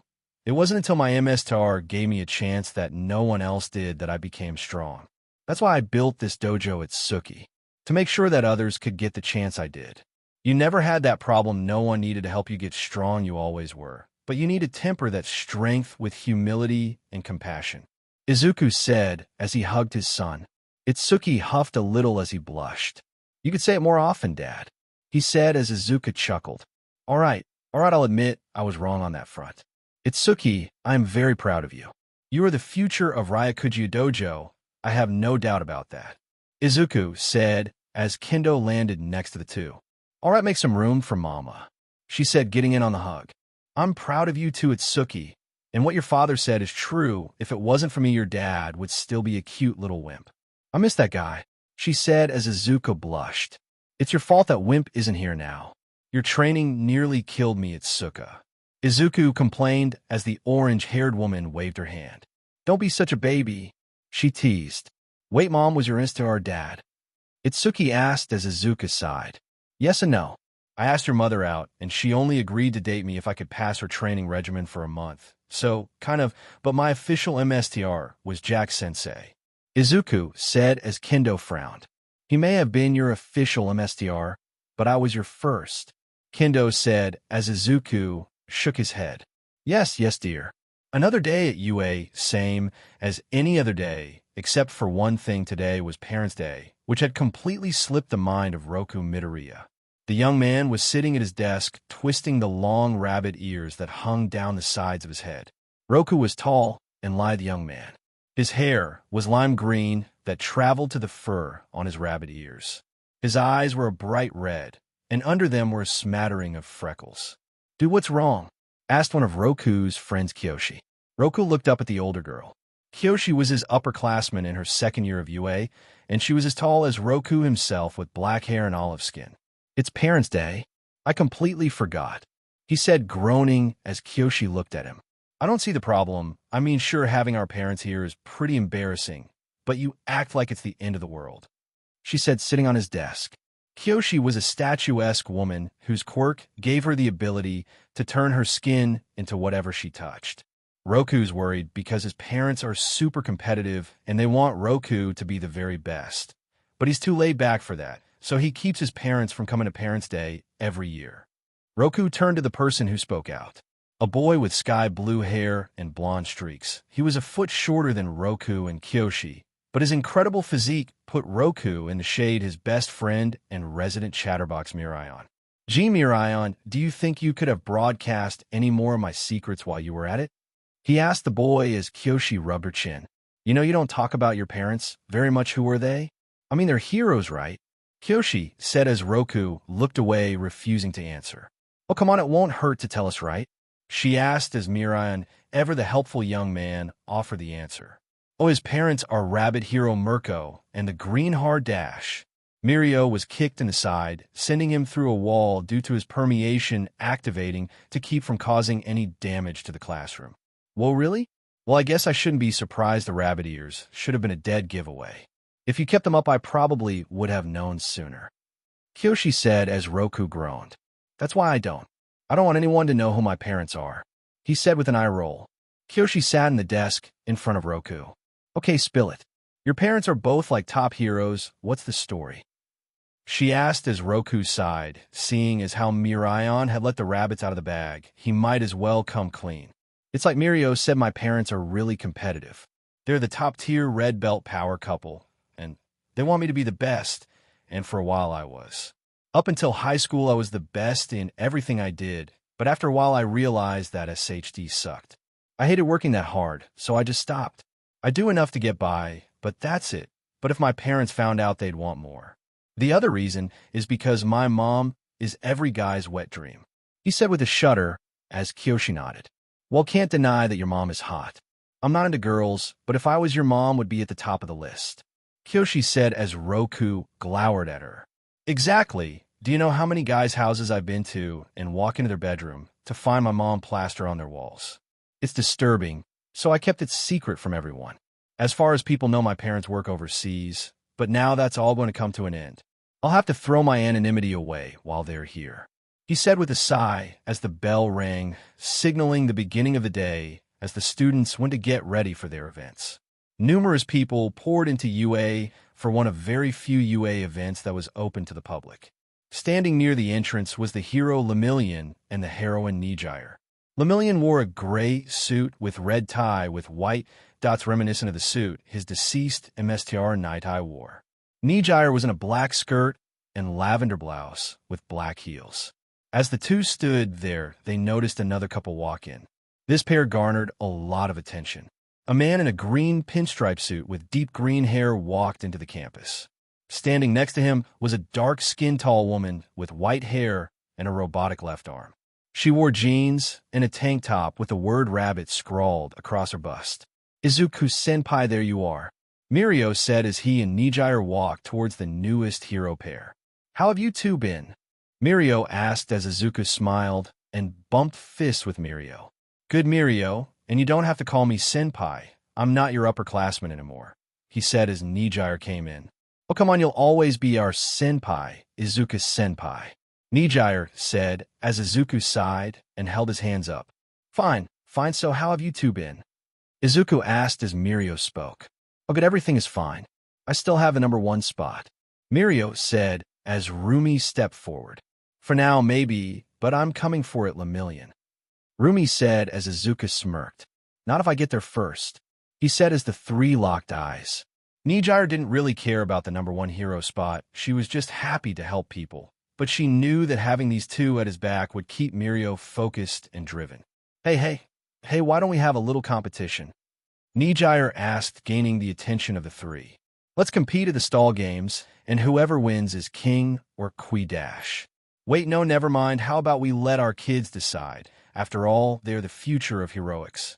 There's supposed to be some sporting events later in the day. Whoever wins the most out of the events wins, Nijire said, seeing the spark of competition in their eyes. Deal, all three shouted as they proceeded to the school to find their respective sires. Roku sighed as his parents found him and told him about the competition they had going and groaned. He'd have to really get serious now. There was no way Mirion would turn down a challenge like this, so he was stuck doing it. You understand, right, Roku? This is for the family, Rumi said as Roku nodded.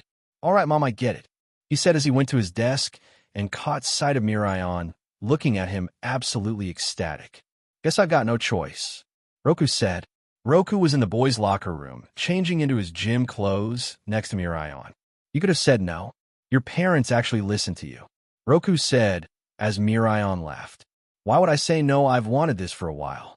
You never take my challenges seriously, but now you have to. Mirayon said as Roku groaned. All right, you started this. Roku said as he and Mirio went to the track. This will be first heat of the races. There will be 4 races in all with 5 competitors when I call your name line up. Their homeroom teacher said, calling both Mirayon and Roku to the starting line. In the stands, the 4 parents sat together. Rumi's leg was bouncing excitedly as Izuku smiled.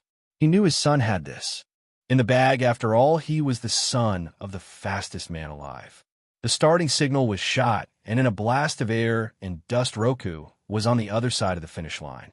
At his starting position was a web of cracked earth. Seconds later, Mirayon crossed the finish line, having flown at his fastest, using his wave blast to give him a boost across the finish line. Roku sighed, looking at Mirayon. You know I can't hold back. Roku said as Mirayon smiled. I'd kick your, but if you did. Mirayon said as from the crowds, shouting could be heard. That's my boy. That's my son, shouted Mirko as Izuku clapped furiously to the point his hands were a blur. At their side, Mirio and Nijire clapped as well. That's just the first event, don't get cocky you two. Mirio said as Izuku and Rumi nodded. We'd never dream of it. The two said in unison. The next event was a game of dodgeball with Mirayon and Roku on opposite sides. I'm going to get you back for last time, Roku. Mirayon said as Roku shrugged. You started this, I just wanted to go about today, giving minimum effort, but you just had to encourage this. He said with a sigh as 7 ball were lined up along the middle line of the court. Begin, shouted the referee as Roku raced forward grabbing 2 ball, as another 3 were blasted with Mirion's power and grabbed by him and his teammates. Roku took no time in throwing his ammunition and pelting 2 of the opposite team, while speedily avoiding any retaliation. The game was really just Roku and Mirayon whittling down the other's team, until only the 2 of them were left, at which point Mirion's permeation kept him from being hit, but Roku's speed wasn't much help in a small area like half a court, and several ball thrown at once were his undoing. Nijire hugged Mirio from the side as the 2 cheered their son's victory. Sadly, the last events were class events, and since Mirayon and Roku were in the same class, they couldn't compete against one another. The day was almost over, but no winner had been crowned, so the parents, with permission from the teachers, arranged a final contest. Basketball, Roku and Mirayon said as the 4 adults nodded. Indeed, it was a game of rock, paper, scissors. It was either this or swimming, and we won. Izuku and Rumi said. Basketball was Rumi's sport back in high school, and Roku was just as good. Izuku preferred soccer, but having a wife who loves basketball kind of got him into it as well. Roku grit his teeth. He thought he was done with this. He wanted to just go back to being average. He didn't care about being the #1 hero. He wanted to be a hero because he knew he would be able to do his own thing then. He didn't want to be a popular hero on TV all the time. He didn't want to get sucked into that competition that his parents reveled in. No, Roku said as Izuku and Rumi turned to him. What's up, Roku? We got a game to win. Rumi said, reaching for his arm only to have it slapped away. I said no. I don't want to play this stupid game. I don't want to compete. I hate competing like this. Roku said before running off, his long legs propelling him away from everything, or so he thought. He looked over his shoulder and saw none other than his dad running after him, green, lightning crackling around him as he slowly caught up with Roku. Roku, wait. He shouted as Roku turned back around and ran faster, pulling away from his father. But he knew it was a lost cause. His dad's speed was insane, and even with his rabbit genes, he didn't think he could outpace his father, which was shortly proven as Izuku caught up beside him and then cut him off, making Roku stop. Dad, just leave me alone. I'll apologize to Mom later, but I won't apologize for not going along with your game or whatever. I don't like competing like you and Mom do. You both thrive on that, but I don't. Competition doesn't hold that thrill for me. It hasn't for a long time. He said, sitting down on a bench as he panted. He felt a burst of wind, and then another shortly after as his father sat next to him and pressed a cold can of juice against his son's cheek. You could have just said so, Roku. You shouldn't have bottled this all up. It's not healthy and leads to things like what happened back there. I thought you liked competing. I mean, you have so many trophies. Izuku said as Roku groaned. I know, and I guess I kind of like competing, but with you and Mom, it's like there's nothing but the competition. You constantly move from one thing to another seeking that next rival, that next challenge. I kind of just want to take things slow, Roku said as Izuku nodded. I guess you have a point. We have been pretty HRD on you about being the best. But that's because we know you can be. Roku, you have talent that few can even dream of. I think that's why you don't like to compete. You don't have someone you can truly push yourself against, or so you think. Izuku said as Roku looked at him. You're talking about Mirion, aren't you? He said as Izuku nodded. But not just in Roku, every year new students come into UA, and every day all of you get better and better. You need to put yourself out there more. If you think there's no one who can challenge you, you're wrong. I bet soon there will come a time when there's someone you want to chase, and that will drive you forward. But until then, it's fine if you just want to coast along for now. Just remember, only dead fish go with the flow forever. Izuku stated as a crash was heard next to them, and there stood his wife. Her ears were flicking back and forth for a moment before biting her lip. I'm sorry, Roku. I shouldn't have put so much pressure on you. I just wanted you to not have any regrets.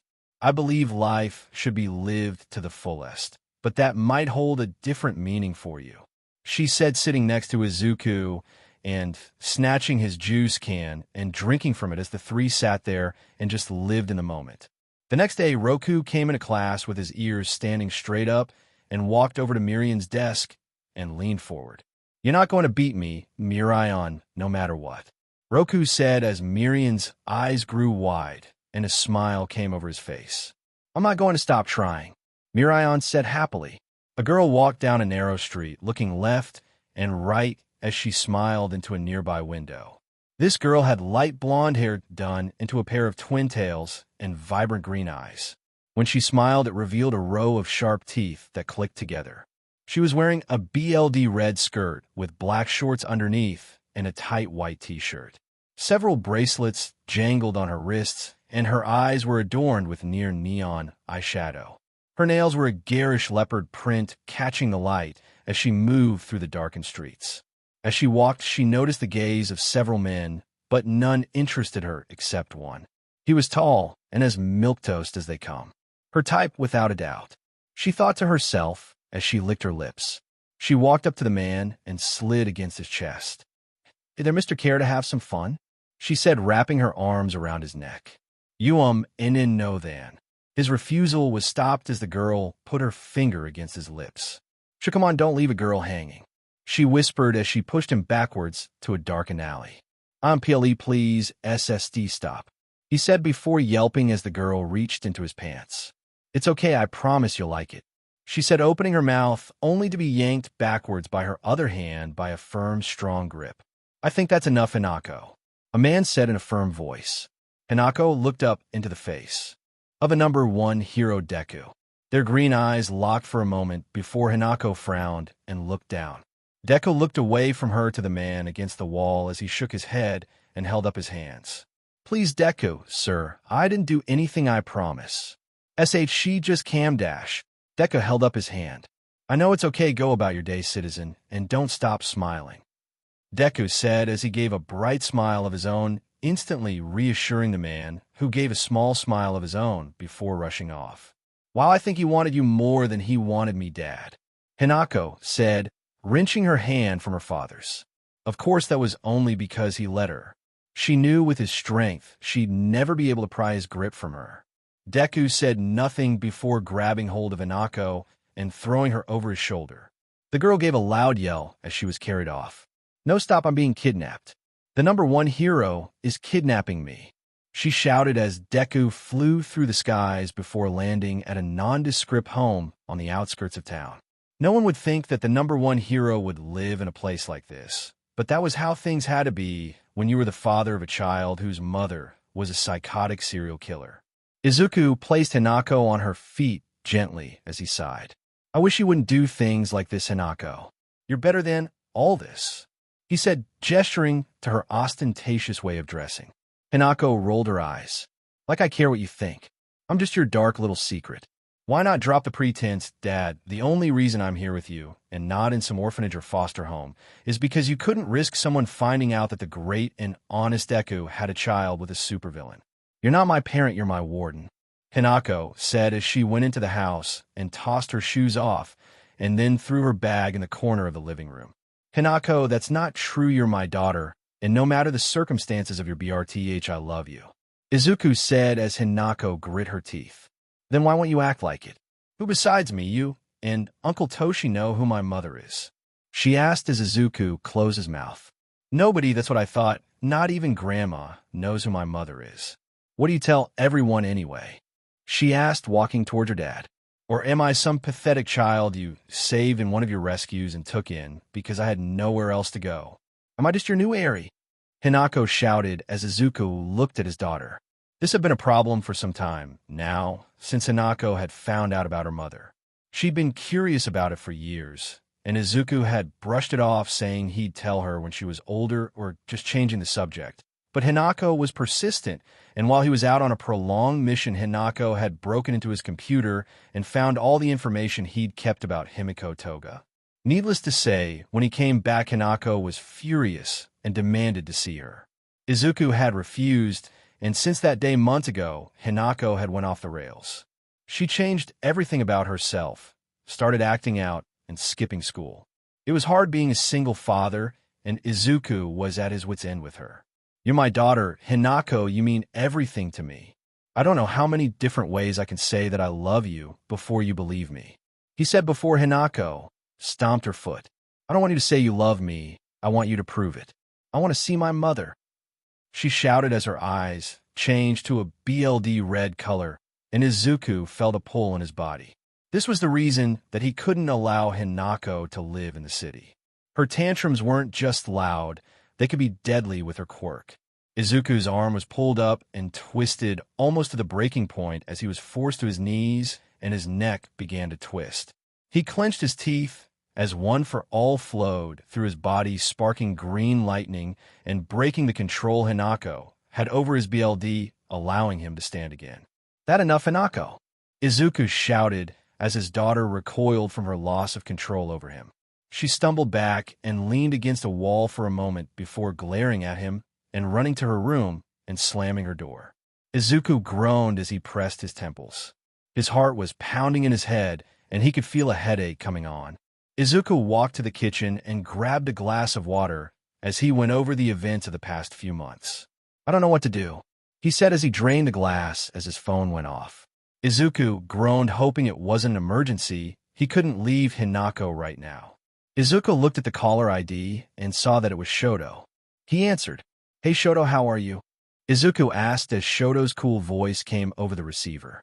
Why is there a picture of you carrying a schoolgirl off into the night? Shoto asked as Izuku nearly swallowed his tongue. That's not what it looks like, Izuku shouted, hoping Todoroki would get the wrong idea. I take it you had to collect Hinako from another almost crime scene? Shoto said as Izuku sighed and nodded. Yes, she was with some salaryman in an alley. I don't know what she was going to do, I'm just glad I got there in time, he said as Shoto stayed silent.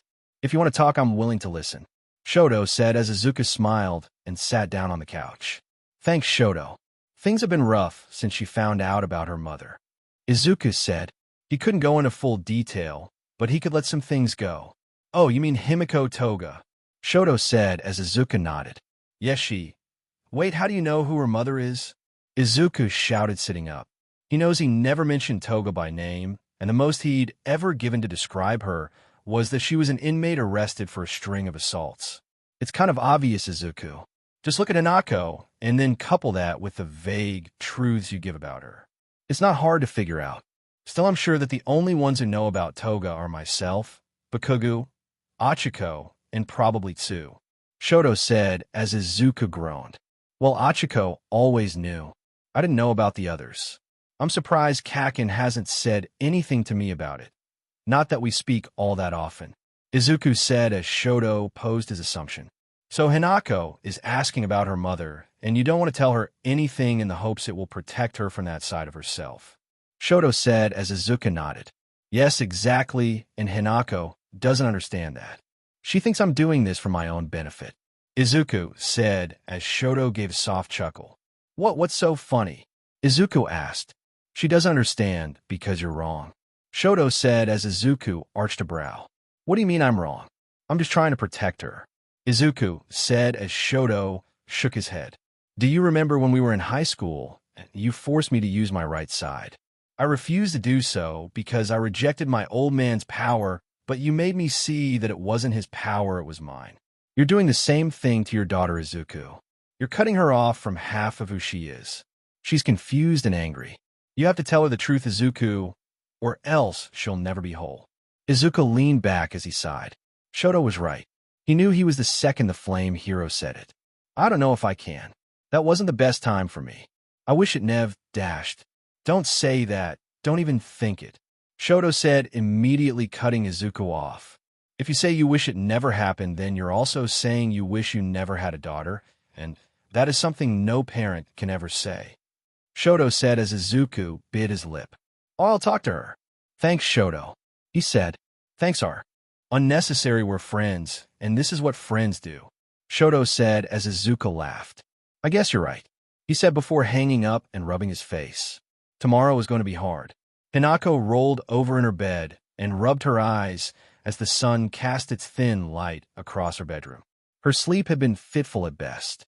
She still felt tired, but her cotton mouth demanded immediate attention. She got out of bed dressed in a too big shirt. She recognized it as one of her dad's. She didn't know why she didn't throw it away or burn it, but for whatever reason, no matter how mad she got at him, whenever she felt bad, this shirt always made her feel better. Hinako walked out of her room and headed to the kitchen, only to find her dad there sitting at the table. He looked as bad as she felt. Looks like last night's events had affected him too. She opened the fridge and poured herself a glass of juice without saying a word to her dad. Hinako, let's talk, Izuku said from his place at the table. She scoffed. I thought I told you last night I don't want to talk anymore, she said, only for Izuku to speak. If you want to see your mother, then you're going to have to talk to me first. That's the only way this works, Izuku said as Hinako looked at him. Her green eyes widened some. Okay, she said as she sat across the table from him. Let's talk, she said as Izuku took a deep breath. First off, I love you, and I always have and always will.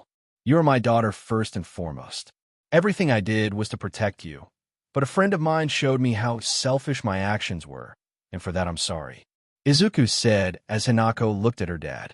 Her dad may keep things from her, but he never outright lied to her, so she knew she could trust his words. Thanks for that, Dad, she said as Izuku leaned forward. I've made arrangements for you to see your mother today.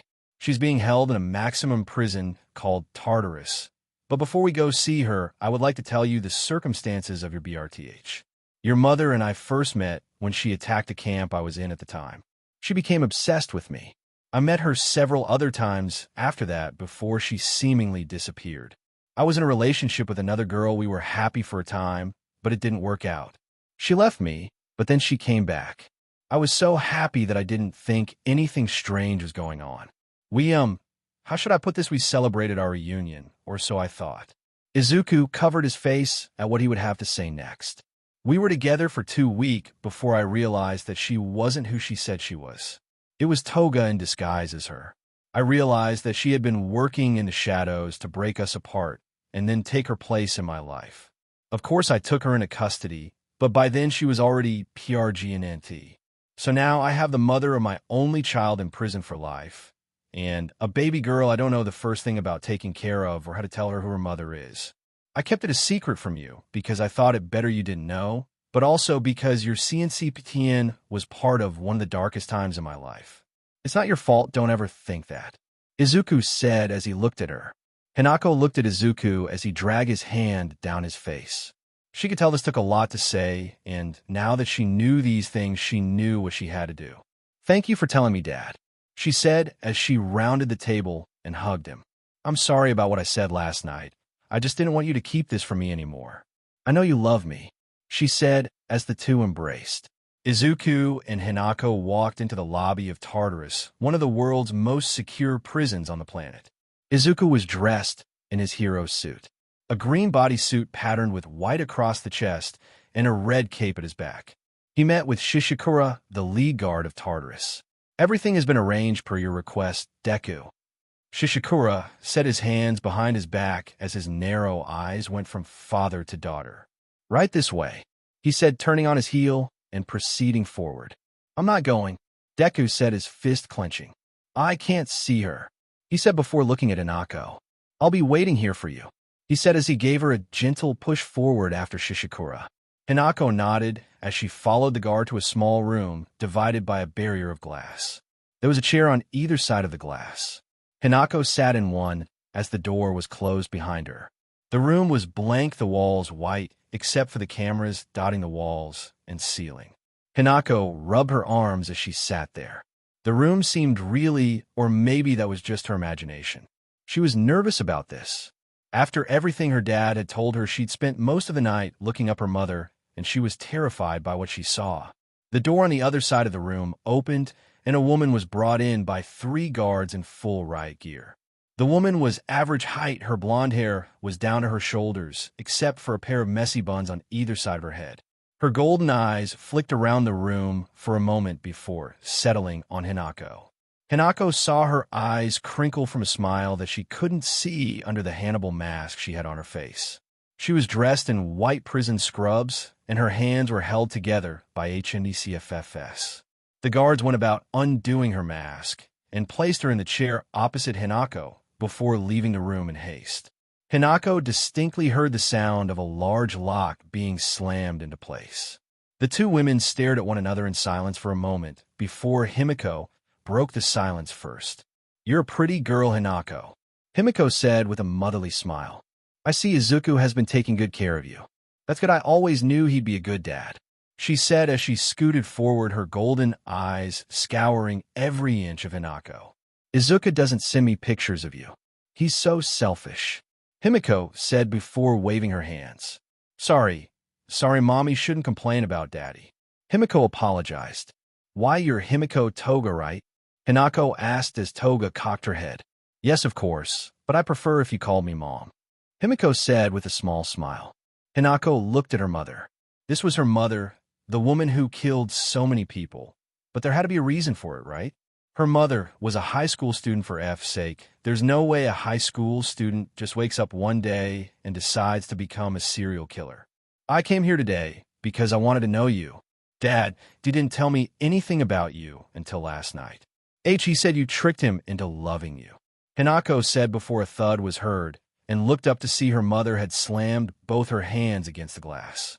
Her face was pressed against the glass. He's lying, she hissed at Hinako. Izuku always loved me, and he knows it. He and Achiko broke up because she knew that he loved me. The only reason Izuku is saying that is because he's a big-shot hero now, but back then he was just Deku, and he loved me just as much as I loved him. Hinako looked at her mother as she grinned at her. This wasn't the grin of a mother, this was the face of a predator. Then, why did you transform into another girl to be with him? Hinako asked. Toga laughed. You stutter just like him. It's so cute. Isn't it obvious Izuku asked me to? We couldn't be together with me the way I am, so whenever we were out, I'd transform into Achiko. Toga countered. If Dad loved you, then why did he arrest you? Hinako asked. Toga laughed as she looked at a camera. I never knew you were such a practiced liar, Izuku. I think I love you even more now. Because he didn't want me around you. When he found I was PRG and Ninty, he sent me to the hospital where Eraserhead was, and he popped my disguise and arrested me. He thought he could keep you from turning out like me, that's why. But he was wrong, wasn't he?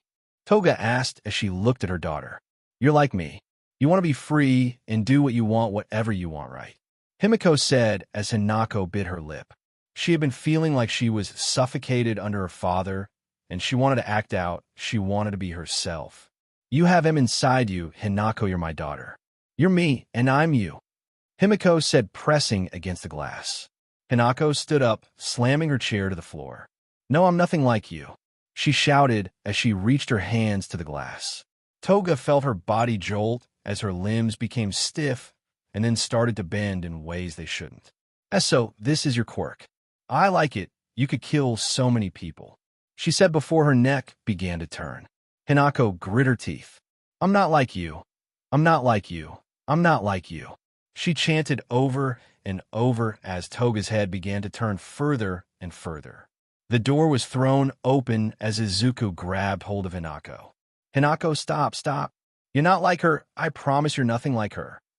Izuku shouted as he grabbed Hinako and turned her away from the glass, breaking her hold on Himiko as he cradled her in his cape. It's okay, it's okay. He whispered to her as she cried against him. I want to go home. She whispered into his chest over and over again. We'll go home, I promise. I'll take you home. Just wait outside for a moment. He said, unclipping his cape and wrapping Hinako in it as Shishikura led her out the door. Toga coughed as she sat up, rubbing her neck and one of her arms. She's so strong, Izuku. But what else could you expect from our daughter? She said, looking up into the green eyes of Deku, the hero. She's my daughter, and no matter what happens, I'll make sure she never turns out like you. He said coldly as Toga smiled. You can't stop it, Izuku. No matter where she goes, or what you say, she'll always be my daughter too. Izuku reared back and punched the glass, splintering its entire surface before turning around. I won't let that happen, he said as he left, hearing Toga's laughter.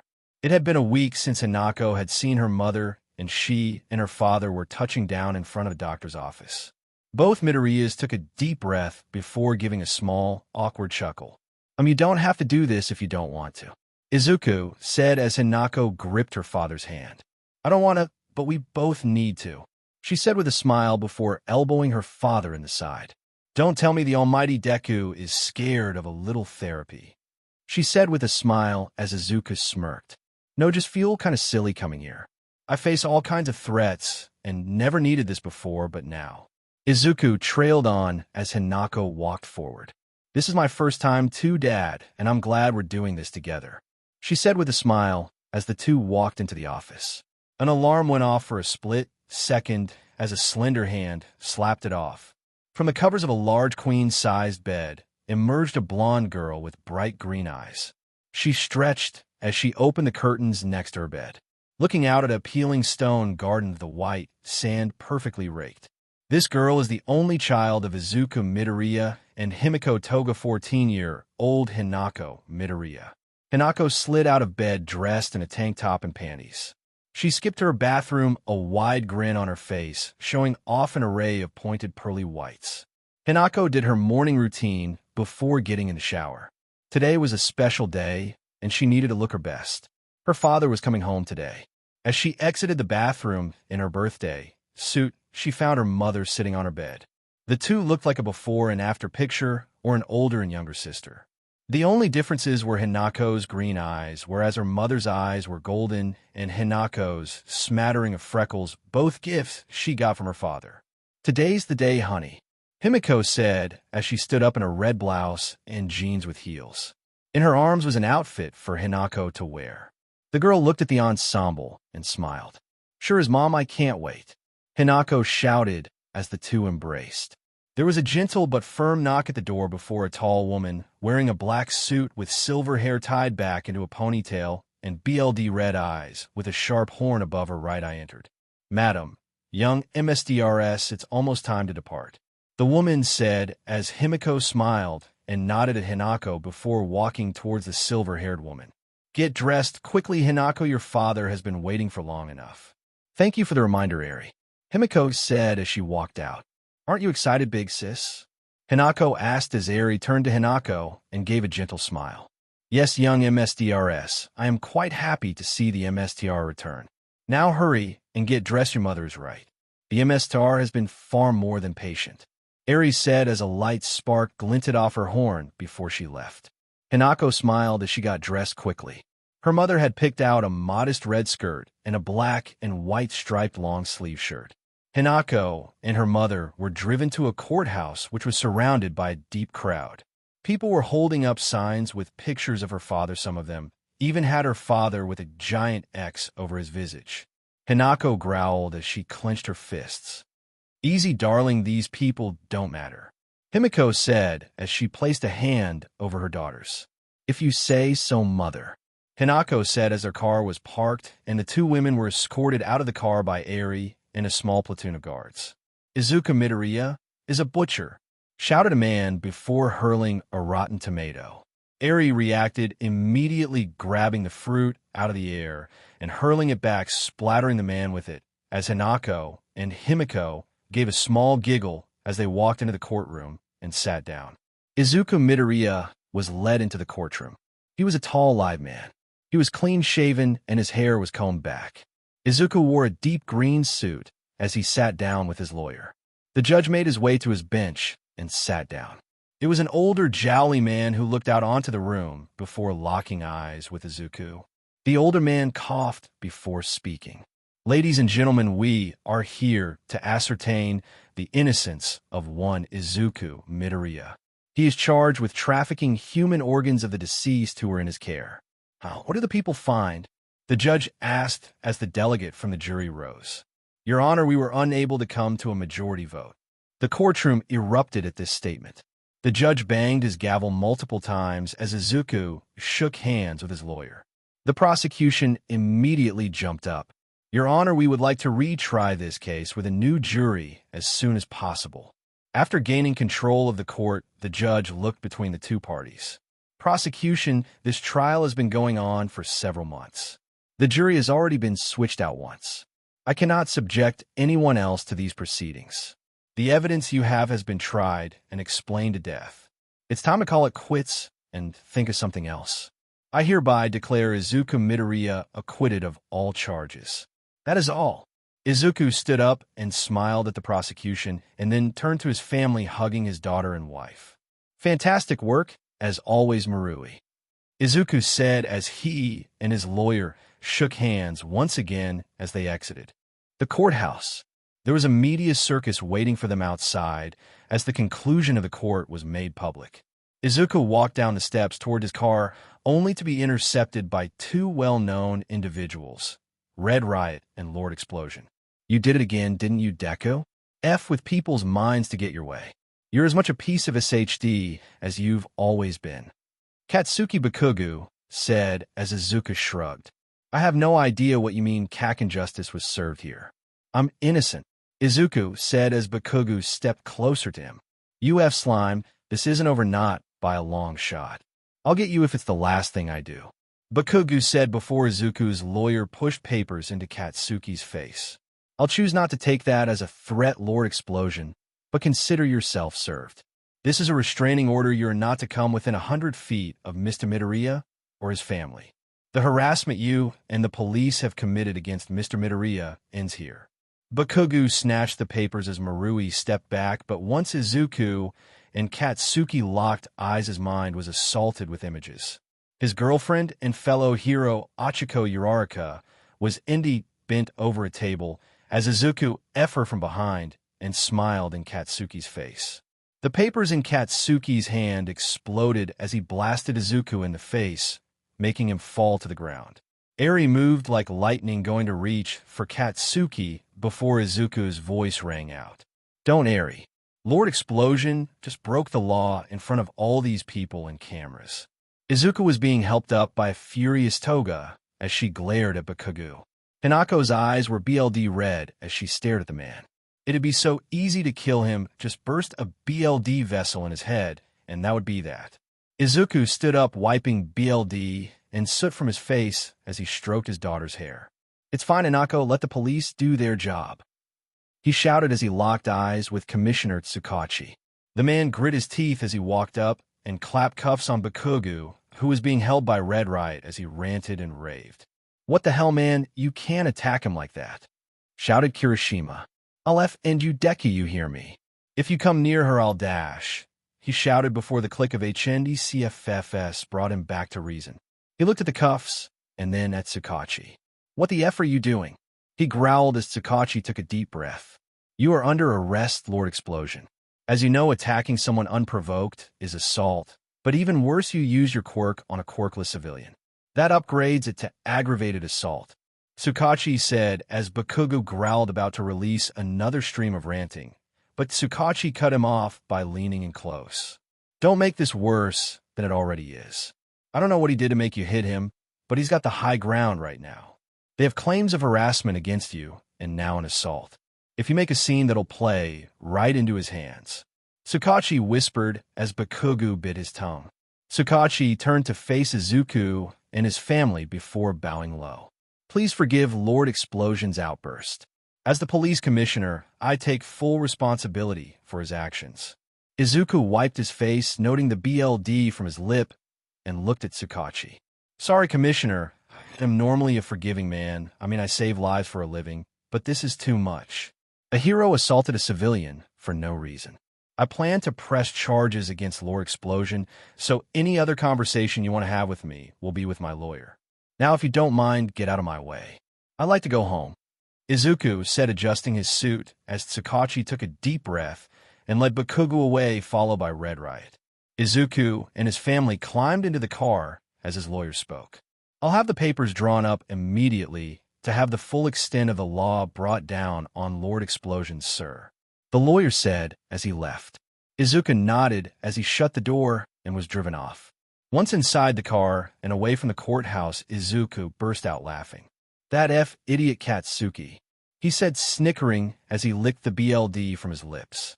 Izuku had seen that attack coming from a mile off after he'd put that image in Bakugo's head and had dodged it, but with a quick bite to the lip, he'd gotten the hero arrested and bought himself time to fix whatever problems his absence had caused.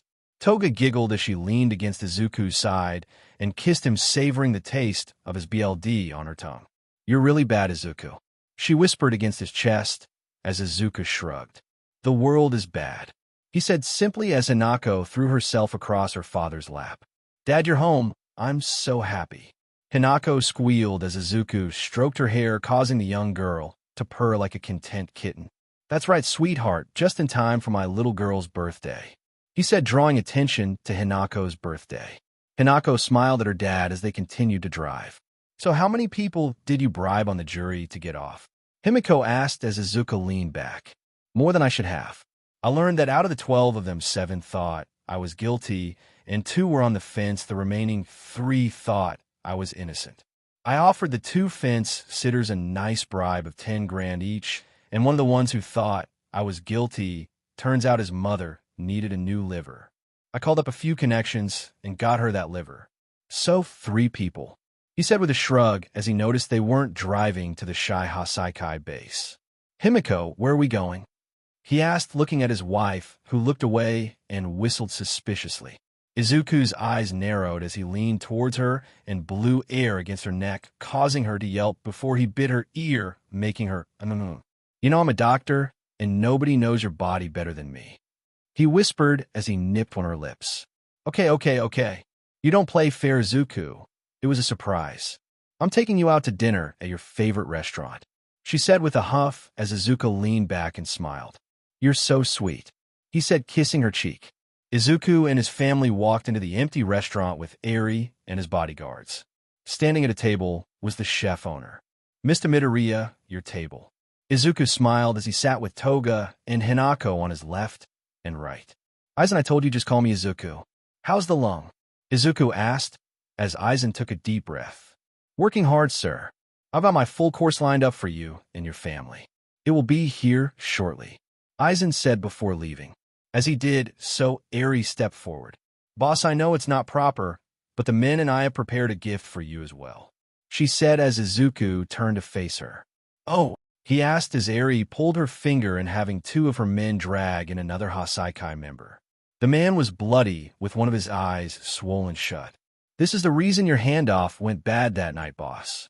He betrayed you, she said as Izuku eyed the man and took a breath.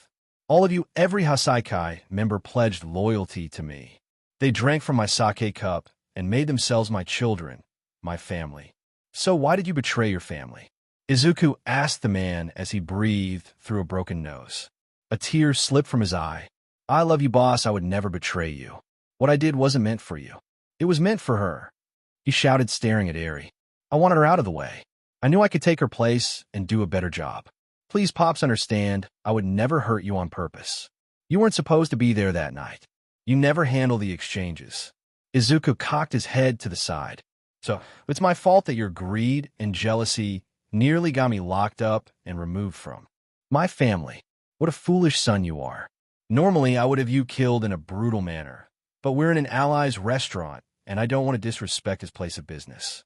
Nor do I want you to stay in a trunk and die from the heat. So, I will allow you a merciful death. Eri, Izuku said as Eri placed a hand on the man's head and in an instant he was gone. The only thing left were his clothes. Donate his clothes, and thank you all for this. This is what family does for one another. Izuku said with a grin as he turned around to continue celebrating his daughter's birthday and his freedom. During their meal, Izuku made a call. He didn't tell anyone what it was about, which wasn't strange, but he did let slip that it was about a gift for Hinako. This excited the girl to no end as they arrived back home. Izuku, Hinako, and Himiko went to the secret underground labyrinth beneath their home. They arrived outside, a locked door with 2 guards on the outside. Izuku nodded to his men as the door was unlocked and opened. Izuku looked at Himiko for a moment. The older blonde smiled and nodded. Okay, I'll let you have your little father-daughter moment. After all, I've got something special planned for you tonight. She whispered before walking away, escorted by Eri.